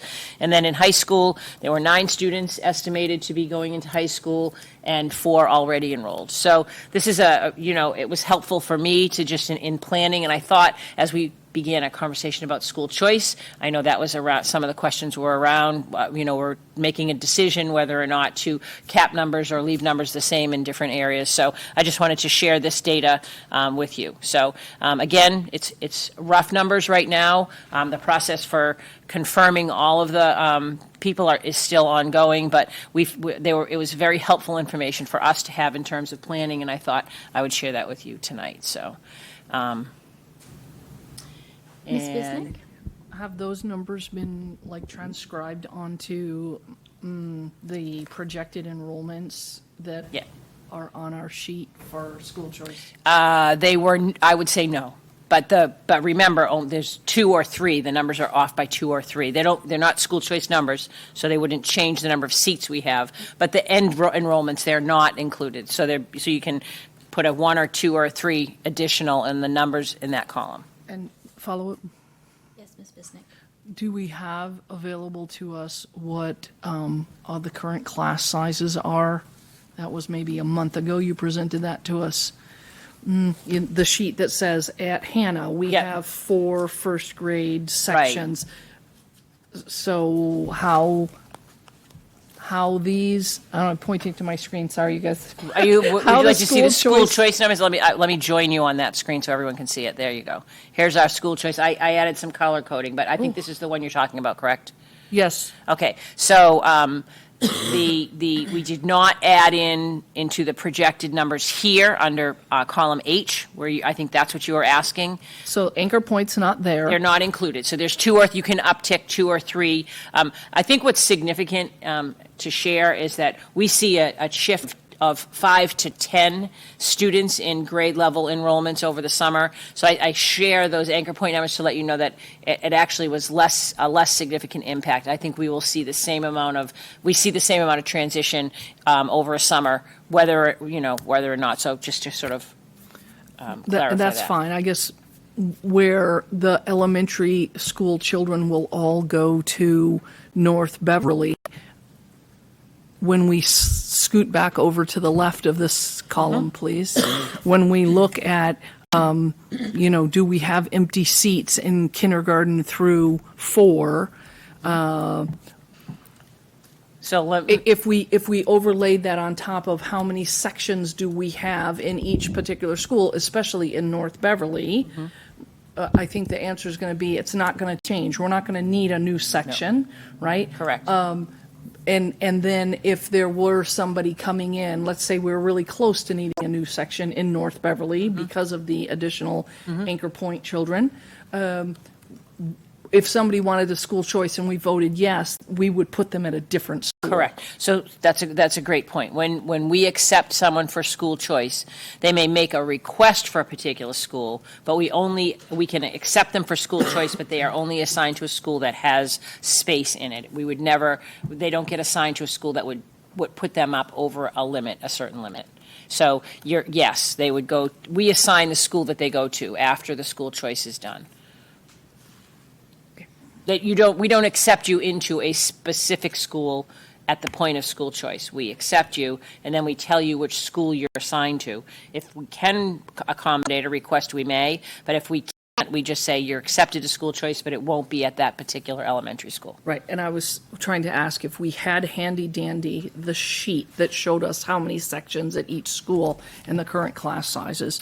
But it's in the past. I mean, I've presented it a couple times. I could find it, and I can send it along to you. But no, I just thought it would be helpful for looking at these numbers, because I think that is the average person's concern. Right. And when they think that, oh, my child's in a class that's already too large, and you just voted to accept 10 more children, right? Having that particular sheet in this conversation, I think is helpful maybe for future. I hear what you're saying. I'm good, though. I will say it may not be as much of an issue because there really aren't any empty seats very much in any of their grade levels. At the current the current caps that you have set previously, and again, you're revisiting those caps right now for each grade level.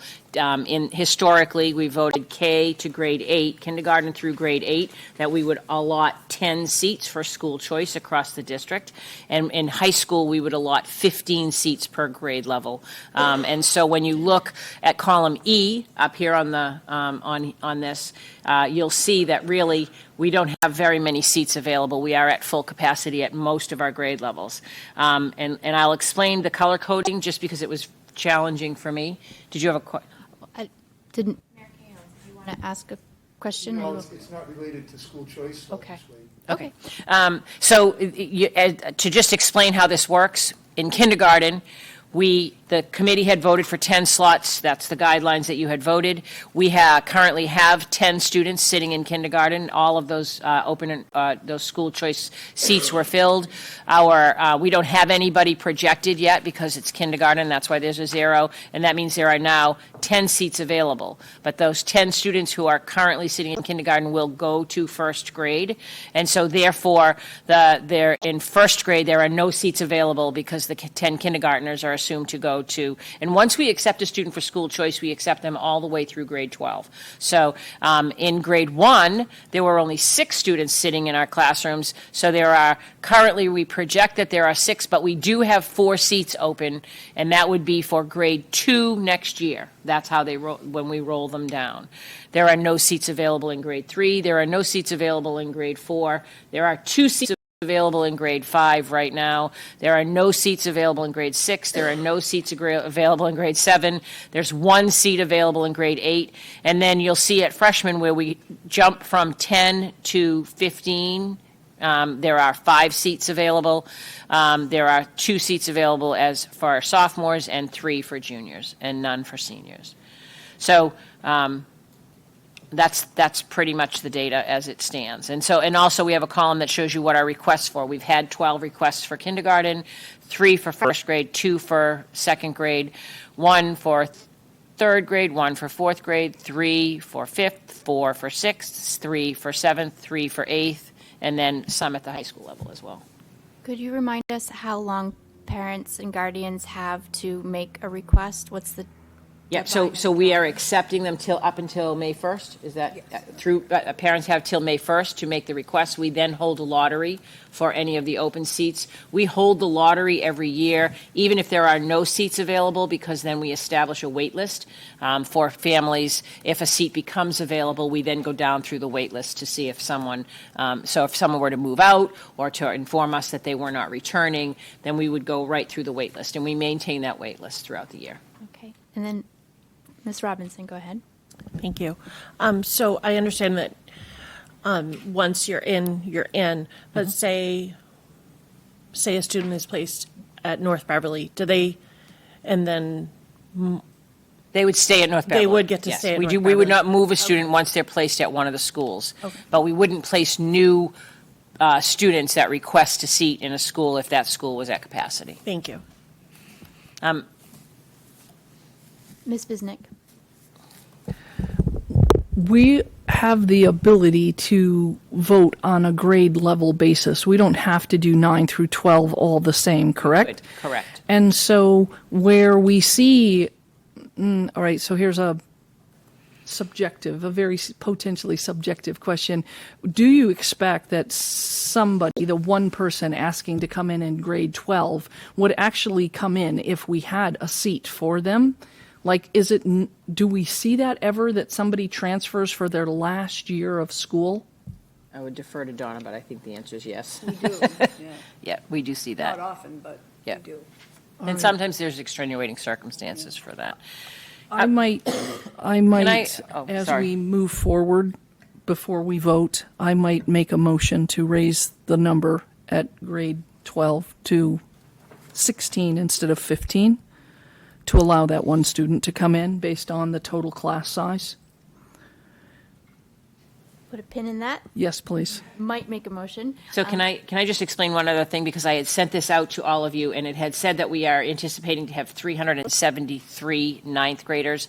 That is the current 8th grade enrollment, but we anticipate that we typically go down by 40 or 45 for students going off to Essex Tech, for students that go off to St. John's Prep or to other private schools. It's not a huge number, and we don't know at this point in time who they are or how many will go, but I would anticipate that 373 is a number that is inflated by at least about 40. So I just wanted to share that with everybody too. Because that number stuck out to me as, oh my goodness, that's a lot of freshmen. But then, we haven't gone through that process yet. Sure. I had two more questions for you, Dr. Turchek. When a family that is choicing into our district is able to find perhaps a place to live in Beverly, those seats open back up to choice, correct? Correct. And my follow-up question is, what is your recommendation to this committee this evening to do with enrollments for this choice? So I don't think that the school choice that we accept in has been problematic. It doesn't interfere with programs, or it doesn't interfere with. I don't believe it. Our class sizes are at a point where it's problematic if we have those seats filled, particularly where most of the seats are already filled. I also, and again, we do get the school choice revenues in and maintain a balance in our revolving account, and I think that's a benefit for Beverly as well. So my recommendation would be, aside from individual numbers, would be to maintain the program the way that we've had it in the past. Thank you. Looking around the table, are there other committee questions before we have a motion put out there? Mayor Cahill. So I want to ask the superintendent if you could go back to the high school numbers. To what? Oh, thanks. If you could go back to the high school numbers. Yep. The mic, thanks. So Mrs. Visnick made mention of the 12th grade one beyond the available seats. Would you have any thoughts on that and or any other grade levels where there is more demand than seats available? So I think in my experience, now the numbers shift and change, and some people move into Beverly or decide not to return. I get a little nervous if we start having the numbers be very different at every level, because a lot for tracking, and also I think. For me, consistency always is nice, but I don't think it's harmful to do that. I just sort of feel like the 10 K through 8 and then the 15 at high school has worked for us. And we have had families that have not been able to choice in, and they persist and they put their letter in each year, and then eventually they are able to do it. I will tell you, we have a preference for siblings. So if in fact that's in the law, if a family already has a sibling in, so say of these 12 requests that were here, if one of these is a sibling, they move to the front of the line. So we kind of accommodate families that way. I think it might be a slippery slope to adjust every grade level based on the number of requests we have, because that is also a moving target. We could get 5 requests tomorrow. Mayor Cahill? Okay, so maybe the decision on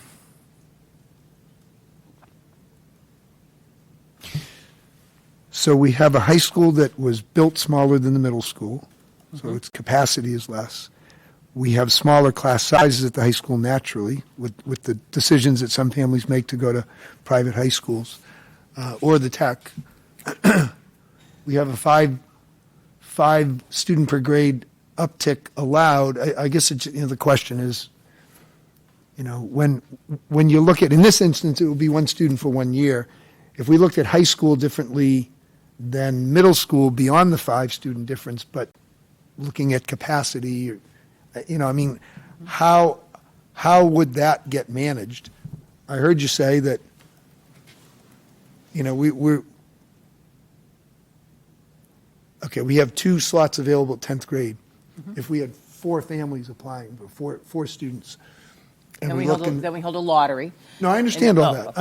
I'm just thinking aloud that because it's high school and we won't have them for so many years, if there's room, and I don't know if there's room, should we be looking to further relax that number based on interest, based on demand? Just I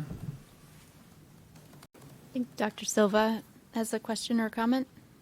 So would you say these numbers are still fluid until the May deadline? Until the deadline. Yeah, but we're pretty close to May 1st. I think, Donna, we get some more requests, and we get some in after, and then they get placed on the waiting list, but, Okay.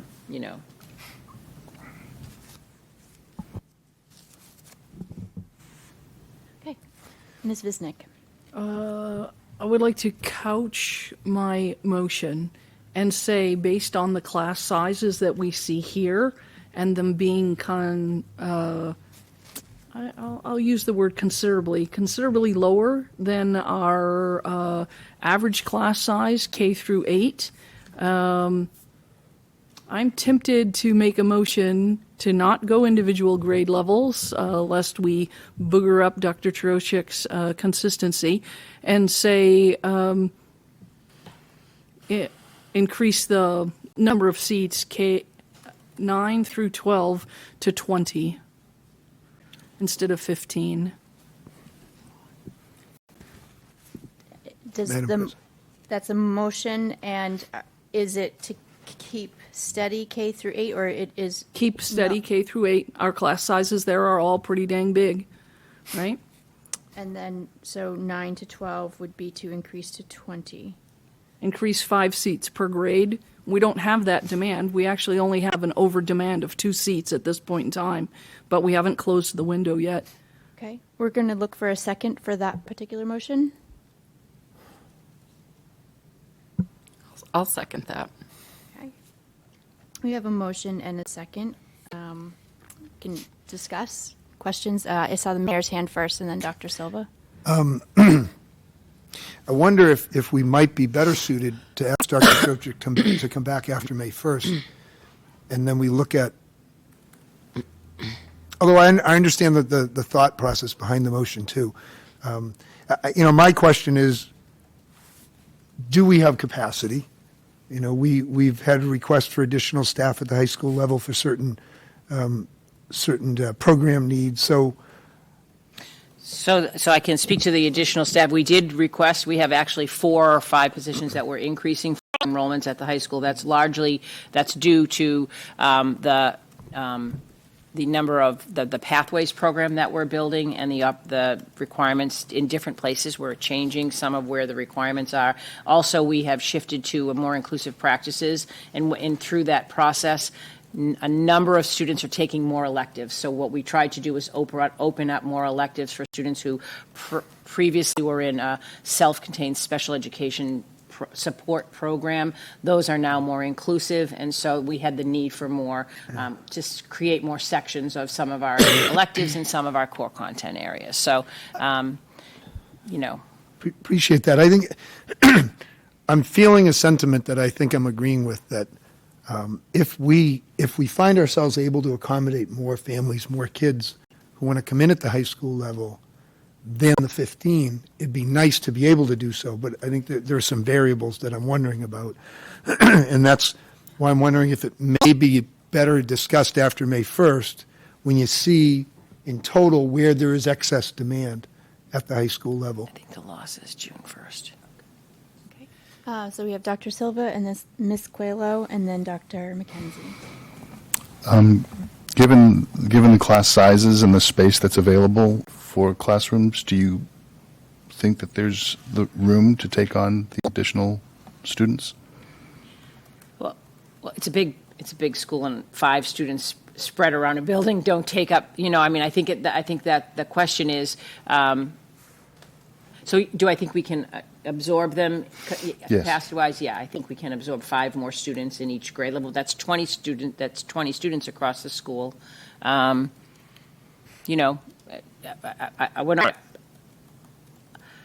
I guess I'd have to consult with the high school principal. I'd want to talk more with Mrs. Ferrara, who does the scheduling, and more with Betty, because I don't know what impact that will have if they all choose, AP Bio, or if they all choose, if they're all in the same sections. I don't know. I think I need more information from the high school administration to really answer that. I know I'm comfortable at the 15 level. I've not had that conversation. I've not approached the idea of what would happen if we had 20 more kids. And so I think I actually would defer to, if I'm going to be asked for that, I'd rather hear from the high school administration and understand better what's going on up there with their scheduling. We have so many, so there are some classes that are core, and, you know, is it the core classes it's going to impact? So I'd need more information, if that's okay. Ms. Coelho, then Dr. McKenzie. So as Mayor Cahill had stated, the middle school is considerably bigger. Would there be any thought to that doing elementary school is 10, middle school is 15, and then the high school is 20? So we could accommodate those other few children. Dr. I would have more concerns at the middle school. Our classroom, our individual section sizes. So because the high school runs in a different way than the middle school, the reason there's more space in classes is because kids take a variety of classes, and there are a number of different sections of things running. At our middle school right now, we're pretty much at 23, 24, 25 in each classroom. There's not as much wiggle room within that. We don't. The way that we run the program is different than at the high school. So, you know, I would have more concerns about raising the number at the middle school right now. Our numbers, and especially as I look and I know this is just a one-year vote that you're taking, but I don't, you know, if you start juggling, once they're in, we have them for, you know, for the complete amount of time. Mm-hmm. And so I would have a little concern about that, about the middle school. The facility, while it was built with flexibility, the way the classrooms are structured, there's not as much flexibility as there is at the high school. Dr. McKenzie, please. Sure. Thank you. Yeah, I guess my sense is that I don't think we have enough information. I think we have Anchor Point coming online. I think that I don't want to be Debbie Downer, but we're moving out of a pandemic. But I recall during the pandemic how difficult it was to create the spaces we need with the children we had already. And I would not want to revisit another year like that, but I just feel like we're not entirely out of the woods. So I feel like before we add numbers, particularly with a bigger middle school that will potentially come to the high school, that we should probably speak to the principal and the folks who handle scheduling to see what that could mean. But I know space-wise, we had a challenge with just what we had as it was, trying to accommodate everyone when we had to space and all of that. So I feel like more information would make me feel better about any decisions to add to the numbers. So that's my comment. Thank you. Thank you, Dr. McKenzie. I think I tend to agree with you and the mayor that we would want that additional information, Dr. Sure. Churchick. I was prepared to accept these numbers. But as I look at these numbers and see the interests, and I think about that, number one actually represents a student, a person that really wants to be in our community, that shares our values and wants our educational and cultural experience here in Beverly. So those are real people. I don't know if we want to table the motion and ask Dr. Trocheck to get that additional input about what 5 more per grade level would mean at our high school, because I certainly wouldn't want to just say tonight, no, let's just stay status quo, because these are real students, real people, real opportunities for them as well. I'm happy to withdraw my motion and hope to get at our next meeting, which I believe will be May 11th, data of the final numbers of who has applied, because maybe one of those ones changes to a 2. Right. And, you know, I personally, I'd like to make the motion to just be 1 or 2 in just those empty spots, right? So we have much more conversation about keeping it consistent versus saying for this next year in grades 11 and 12, we're going to jump up to 16 just to accommodate those 2 children who are wanting to come in. So I'm happy to withdraw the motion. Okay, the motion is so withdrawn, and we will put that on our May 11th agenda. That's fine. I do have another question. Sure, Ms. Wisnick. 2, actually. Is there a deadline? Like, why do we do this on this date as opposed to doing it after the May 1st deadline? Was there? Did So you the have only, some the sense- legal deadline, yeah, so the legal deadline that we have is June 1st. You have to have your vote by June 1st, but we're also informing families. So we typically have a May 1st cutoff for applications, and we hold the lottery. And we inform parents, because they're making decisions, right? So there are some people who make a decision. They're waiting to hear from us as to whether or not there's going to be a seat available for them, or whether they're going to be accepted for it. So I think we've planned it so that we present in April, so that we have the May 1st cutoff for the letters. We hold our lottery that first week of May, and we can send those notifications out to families. But the law says that you have to make your vote by June 1st. That's your deadline as a school committee. Right, and Just to tag on to that real quickly, is there a default if we make no action? Yeah, everybody can come. Okay, we won't let that happen. That's the default. okay. What you're voting to is to participate, but limit the number of seats. That's what you're voting for. Okay, and my follow-up question has to do with Anchor Point, specifically with Anchor Point, and when we might be discussing the additional funding that should come, right? Is it 40S, 40R? Yeah. There's a number. Yeah. There's a number in a letter when we might be discussing that 40S funding, whether it'll go into the appropriated budget, whether we'll be talking about how we expect to spend it, et cetera. So I would start with Jean and Brian are working together right now on applying for 40S. There's an eligibility process. There are some parameters, and, that is an application process. So we first would have to find out what we would be eligible for. And so Jean and Brian are working on that side right now. Mayor And Cahill, that funding doesn't come in until the following year. Right, it comes in a year later, Year delay. like Chapter 70 does. Mike. So should we, Dr. Trochik, take a vote on the 10s and the 15s tonight? And then on May 11th, we can consider whether we might want to add further capacity at one or more grades at the high school based on what you've got. If there's if there's waiting Right, lists if there's a after we waiting hold the list lottery, at the high school level. I think Do that, a progressive Be- vote? be- Because Yeah, that way you that can would go ahead work. and do the lottery for everybody then some people would know. before that May it's right. 11th meeting, and then if somebody needs to wait on it, That's a great idea. I mean, I'm happy to accommodate you if that's what you guys want to do. So. make that motion. Okay, so Mayor Cahill is making a motion to accept the 10 for the K to 8 and 15 for 9 to 12. Is there a second? Second. I heard Dr. Silva first, so Mayor Cahill and Jeffrey Silva. Any more discussion? All those in favor of the same numbers going forward, that's a 7-0.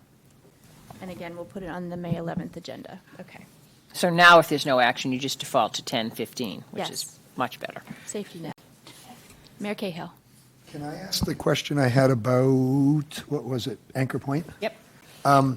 So the kids who are not school age, do we know that we have any of them who are eligible to be served in our 3 and 4-year-old preschool? Yeah, we have the numbers on those. We have all of those. So the issue is that. So I'd ask how many, because some of those kids are probably do I know too how young they're to be in pre-K or too old to be in high Yeah, school. I think the number. I think it was probably maybe 5 or 6. I didn't Because include the total it. number was 12 who are not school age that I saw. Yes, but some were older and some were infants. So there's 12 non-school age. Right. And there were. So I think I'm going to say it's about 5. I don't have it linked on this. So, but Does Bethany know? no. Okay. I mean, I have the. So we didn't. Again, I want to. Oh, if they're not already Beverly residents, they've still got to come in. Correct. Gotcha, Right. sorry. So the process at Anchor Point is ongoing. They've held their lottery. They've made notification to families who were selected. Those families have responded in, and they're in but there's a state or federal verification process that's still going on. So that's why I was calling this an estimate. They've shared only the raw data about ages. And again, these are guesses because if there were born in 16, 17, I'm anticipating that they're going to be in kindergarten. So these were very, but what I wanted to make sure was that we didn't have a sort of a single grade level that was largely impacted. And so. Wouldn't they be old kindergartners? Huh? If they were born in 16, 17? I don't know. I was just using the numbers off the top of my head, 5, 6. I mean, they're probably second graders. Maybe they're going in that second grade classroom. But we just aligned the years of birth to what grade they may be in. And again, we don't know. So, for example, at the high school, I was looking at there's 3 seniors, and they could be from Salem and Peabody, and they may opt to stay in their own high school, right? Like because that they may not choose to come to Beverly High for their senior year. So, but I was really grateful to work with Rosa, who has been really, really helpful in compiling data so that we had some general idea of what we were looking at. And it was a big relief for Amy to be at North Beverly to begin planning and begin, trying to determine what impact it might have. Because North Beverly was the one that we were the most concerned about. So not concerned, but wanted to make sure we were having the proper resources available for kids when they came. Thank you.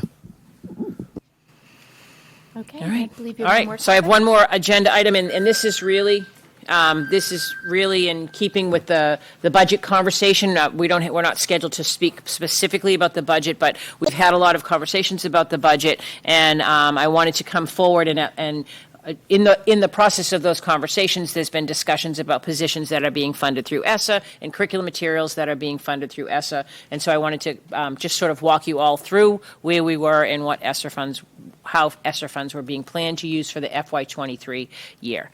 Again, just as we do with the budget, every decision that we make about our ESSA funding is done through the lens of our district goal areas, making sure that it aligns. We're not just using money. We're using money only in a focused, directed way that aligns with our goals. Also keeping in mind the priorities that you all established in terms of what are the priorities that we want to use our funding for, any funding that's available for the FY23 school year.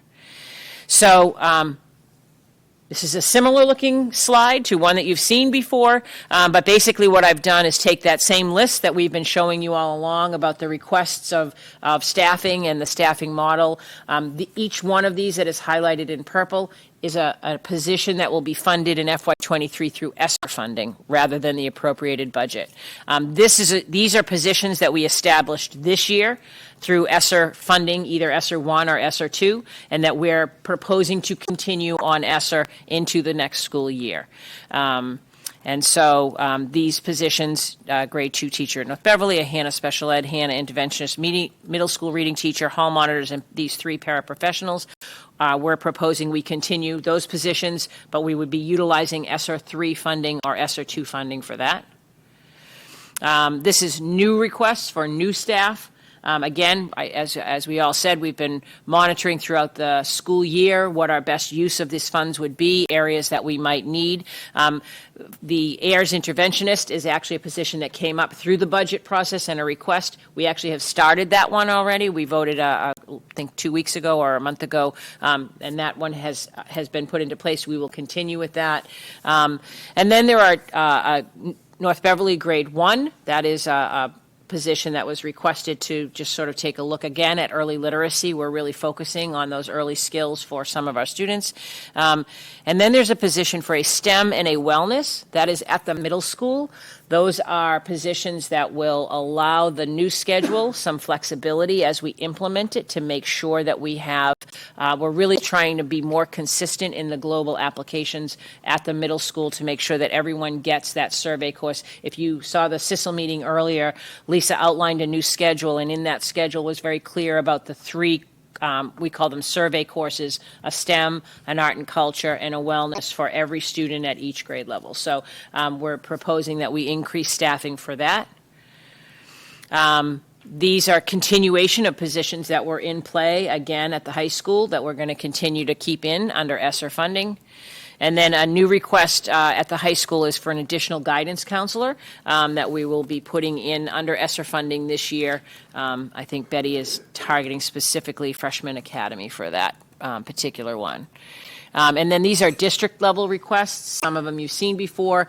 As I spoke when we were talking about the district budget, the Director of English Learners, who we heard from earlier this evening, Caitlin Beleza, and the Director of Opportunity, Access, and Equity, those positions are split funded, some need to be appropriated, and some in the ESSER 2 as we move them into the appropriated budget.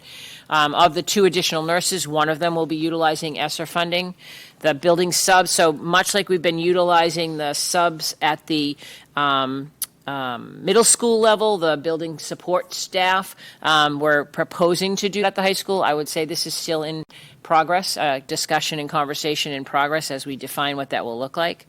And then our enrollment in strings at the middle school has grown such that we need to have a full-time strings person at the middle school, and we're going to be adding up an elementary strings person at 0.7. That was the original FTE that Caitlin had when she began at elementary. So we're putting that in.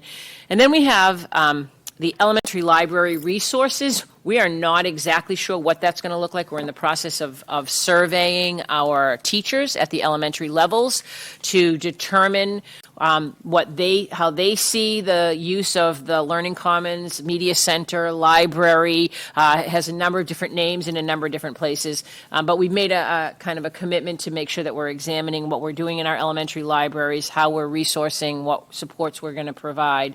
And so we're at least putting a placeholder in for, this is one proposal, which would be an elementary school librarian who goes one day at each building to support those elementary libraries in the work that they're doing. So again, I'd say that's a work in progress as well still, where Dr. Flaherty is working with the elementary principals in that conversation. But I wanted to include that here. So this is just sort of a summary of the ESSER grants that we got. We had ESSER 1, that grant was for $555,939. That funding will be expended on June 30th of 2022, and that grant will be closed. We have ESSER 2 funding of $2,119,947. We'll be utilizing that funding through the FY22 and FY23. That grant ends on June 30th, 2023. Yes, yeah, I'm looking for Jean. They go into one more month. And then ESSER 3 is $741,974, and we will be utilizing funding of that grant through the 3 different fiscal years, FY22, 23, and 24. This is a repeat for anyone that is on finance and facilities, so I apologize, but I thought, it would be interesting for other people to see that these grant funds, when we apply for grants, we have to fill out a budget sheet that tells us what categories we plan on spending.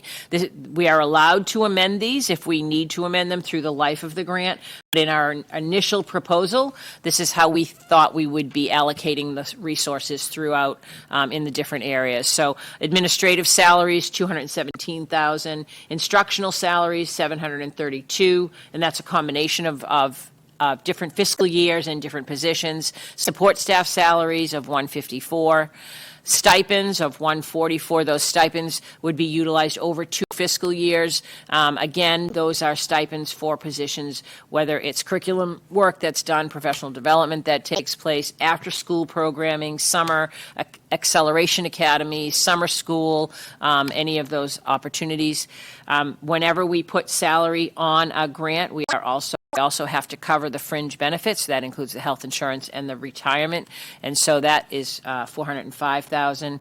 Contractual services of $84,000. Again, that's either professional development or instructional services. An example would be the new tutoring programs that we're putting in place for the virtual tutoring or things like that. And then supplies, we've set aside money for high quality curriculum materials to support our regular core classrooms. We have finished the math review. We're in the ELA review. That funding will be used for some of those resources, as well as instructional materials for the summer and after-school programs that we do. And then travel and other costs, and the other costs largely are usually the transportation costs for the summer and after-school programs. And then in terms of travel, if there were any professional development needs for teachers to go somewhere or do something. So, and then similarly, we break down the ESSER 3 fund. Again, same category categories, so always the grants come in and our budget pages follow the same line items. Instructional salaries, looking at, we did not put any administrative salaries in ESSER 3. Instructional salaries, $1,300,000. Support staff salaries, $200,000. Stipends, $215,000. Fringe benefits, $578,000. Contractual services, $440,000. Supplies, $690,000, again, taking into account the ELA adoption that we have coming in K-12, as well as hopefully science. I think Dr. Flaherty's entering into a science review, so looking at some science curriculum materials, and also some of our AP math classes, which were not part of the new Reveal program that we already took in. Testing and assessment and translations. And then other costs, looking at network upgrades, summer and homeless transportation, air quality improvements, and then finally, and this one, again, we're still a work in progress, thinking about one additional vehicle for transportation that would be used for a variety of student resourcing. So I just wanted to come forward and give you just sort of a blanket look. We had done it once at Finance and Facilities, but we realized we had not really come as comprehensive to the committee.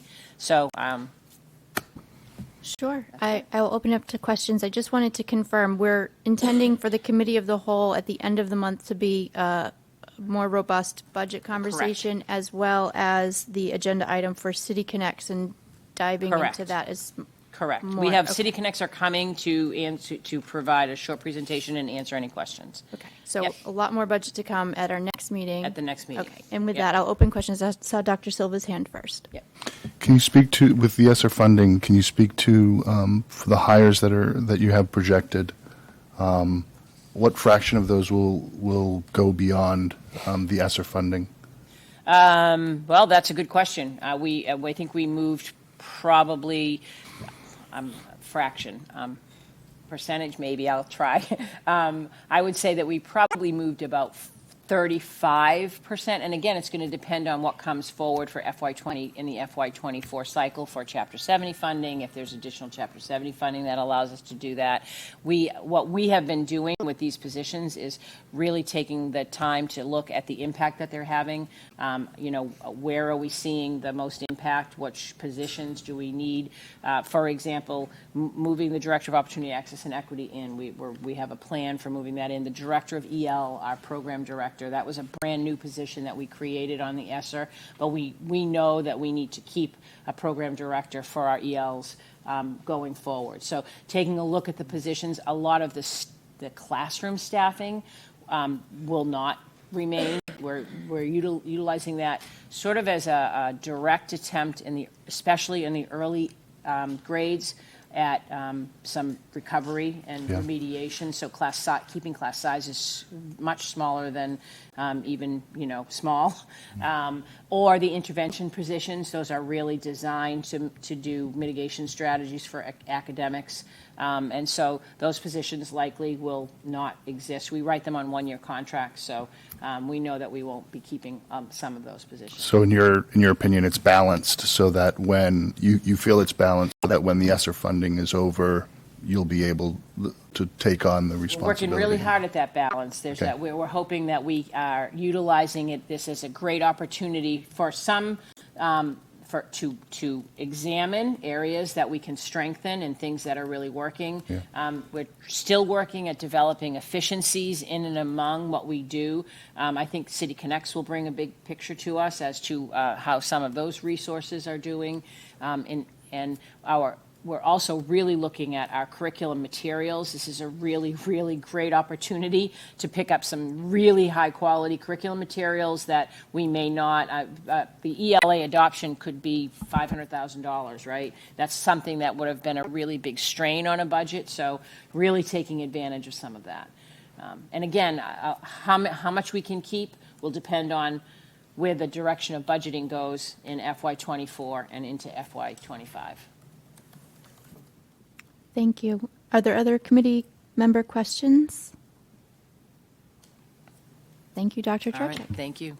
Okay, as we step into the committee reports, I just want to state that the body participated in open meeting law training, and we do have a convention on our agendas with an asterisk to note which items we'll be voting on, and I neglected to notice that our finance and facility items doesn't have that asterisk, but rest assured, that's just for our convenience. It's not a matter of law to have an asterisk, and I don't think that any of us would be surprised where there is a draft motion on the agenda that we would be voting on these items, but I do apologize for the oversight that there wasn't a little star next to those for our convenience. And with that, Ms. Visnick, would you please report out on the activities of finance and facilities? Thank you. I missed that missing asterisk set of asterisk. Yeah, I missed that as well. So I I apologize. The English teacher over here is trying to help me say that word correctly. I'm just skipping it. Okay. The Standing Committee on Finance and Facilities last met on March 23rd before our joint meeting with City Council. Our guest speaker was Miss Bethany Splansky from Special Education, and she gave us an overview of the program. This year, we have 974 students in the program. Of those, 876 are in district, 67 are out of district, and 31 are itinerant. We have 3 students at the Recovery High School. 2 of our Beverly Public School students are placed in other public schools, and we have 4 students from other school districts who are tuitioning in to Beverly. Relative to the special education budget items, we have reduced tuition costs due to fewer high-cost out-of-district placements. We have also had a reduced need for contracted services. So, from a cost point of view, we're very happy about those. However, we have an increase in transportation costs as well as an increase in staffing to build capacity of the in-district programs. And you're going to see one of my motions is relative to those increased transportation costs. Relative to transportation, we use vendors for most of our out-of-district placements. We have 51 students who are transported to 25 different locations. And just as we have a shortage of our regular education bus drivers, special education bus drivers are also hard to find. And as we all know, the fuel costs are up. As well as the fact that we have a need for some individual runs. All right, so that's the end of the money portion. Relative to the special ed in general, there was a review conducted recently, and our district was found to be in compliance with all the review criteria. Our next review is scheduled for the 23-24 school year. In addition to the special education presentation update, we did our normal counting of the beans, and with that, I will say the Standing Committee on Finance and Facilities recommends the attached budget transfers. JE 180 in the amount of $115,000, and that is specifically being transferred to cover snow removal, as well as JE 671 in the amount of $252.05 from regular education transportation to special education transportation in order to purchase a special education van, or vans, sorry, plural. I would make that motion to approve the transfers 180 and JE. Sorry, I would make a motion to approve those 2 transfers, JE-180 and JE-671 for the snow removal and special ed transportation cost. Second. Thank you, Ms. Coelho. Are there any questions from the committee? All those in favor of the 2 transfers outlined? 7-0. Thank you. The Standing Committee on Finance and Facilities recommends acceptance of $10,769 in grants. These were all existing grants. They're in your packet. There were 6 of them, and each of them has a new higher allocation. Like if anybody has any questions on like the names and the amounts of the old amount and the new amount as in an attachment in the packet. I will also make a motion that we accept the new allocation amounts as outlined in the FY22 grants spreadsheet that was provided based on the March 23rd FNF meeting. I'll second. Thank you, Ms. Robinson. Are there questions?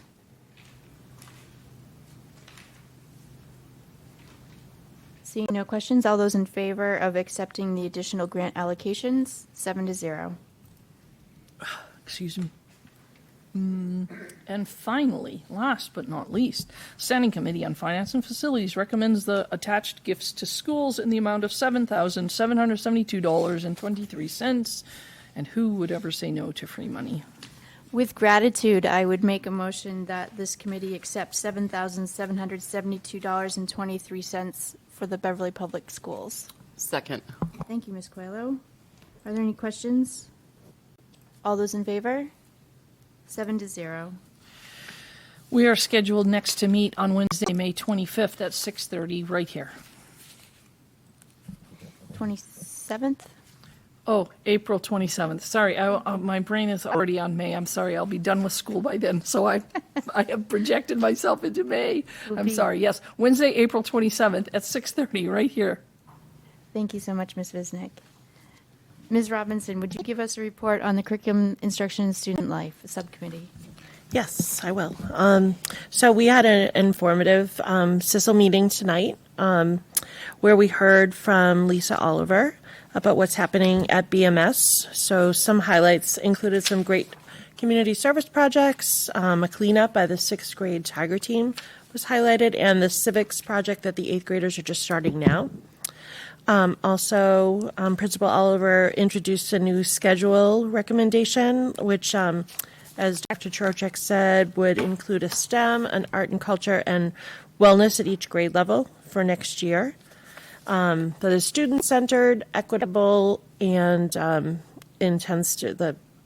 point is to help build relationships with kids.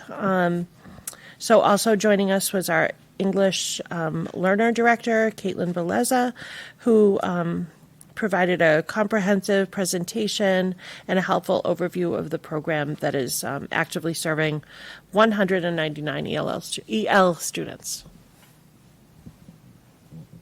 Oh, and our next meetings, May 11th and June 8th. Thank you so much, Ms. Robinson. And if committee members weren't present for that meeting, thank you to BevCam for recording that session. It is definitely an interesting presentation, and I appreciate Ms. Oliver and Ms. Beleza coming in to share that level of detail. Okay, the negotiations subcommittee has not met since our last meeting, and the policy review subcommittee, I still need to apologize to Dr. McKenzie. I have a lot to transfer over to you, and we have some actions that we'll need to look at before the school year ends. With that, our final agenda item is the communications from school committee members. Is there someone that would like to start us off with any communications? Ms. Visnick, sorry, that was a nod. Okay, thank you. Well, okay. I have heard from some parents who have children in this building relative to the false alarms, and Dr. Trochek and I have had some lovely conversations about that. Seeing the sports students here this time of year, especially at the start of each sports season, I inevitably get some number of comments about our athletes doing fundraising, and I wonder if maybe we could just have a meeting somewhere to discuss quote-unquote, why fundraising is, why our sports teams need to do fundraising above and beyond what they pay to play. So that those questions always come up. I try not to answer them. I try not to be involved because I myself have a child playing. I'm wearing his shirt this evening. I expected at least one speaker at the podium this evening. So there are some students, I talked about them previously. I was invited into high school to hear them speak. And they are interested in, there's actually two sets of students, of two students each, starting a green team at Beverly High, and then very interested in composting at Beverly High. So I've been encouraging those students to come speak to us because I think that just like the student advisory, when we hear directly from the students what they want in their school, I think it's more powerful, and it's a great civics lesson for those children.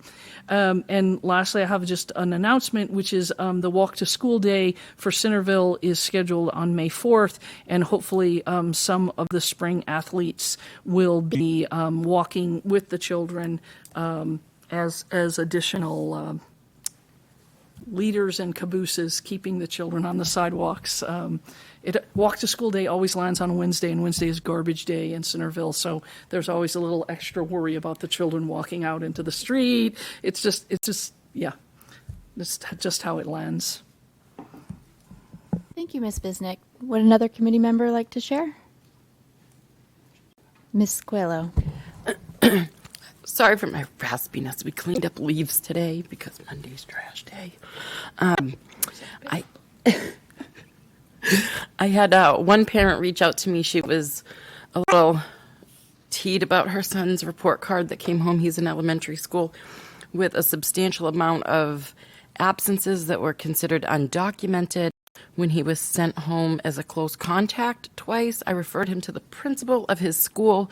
She stated she did not get the answer she wanted to, so I sent her your way. She will probably be contacting you in a couple days.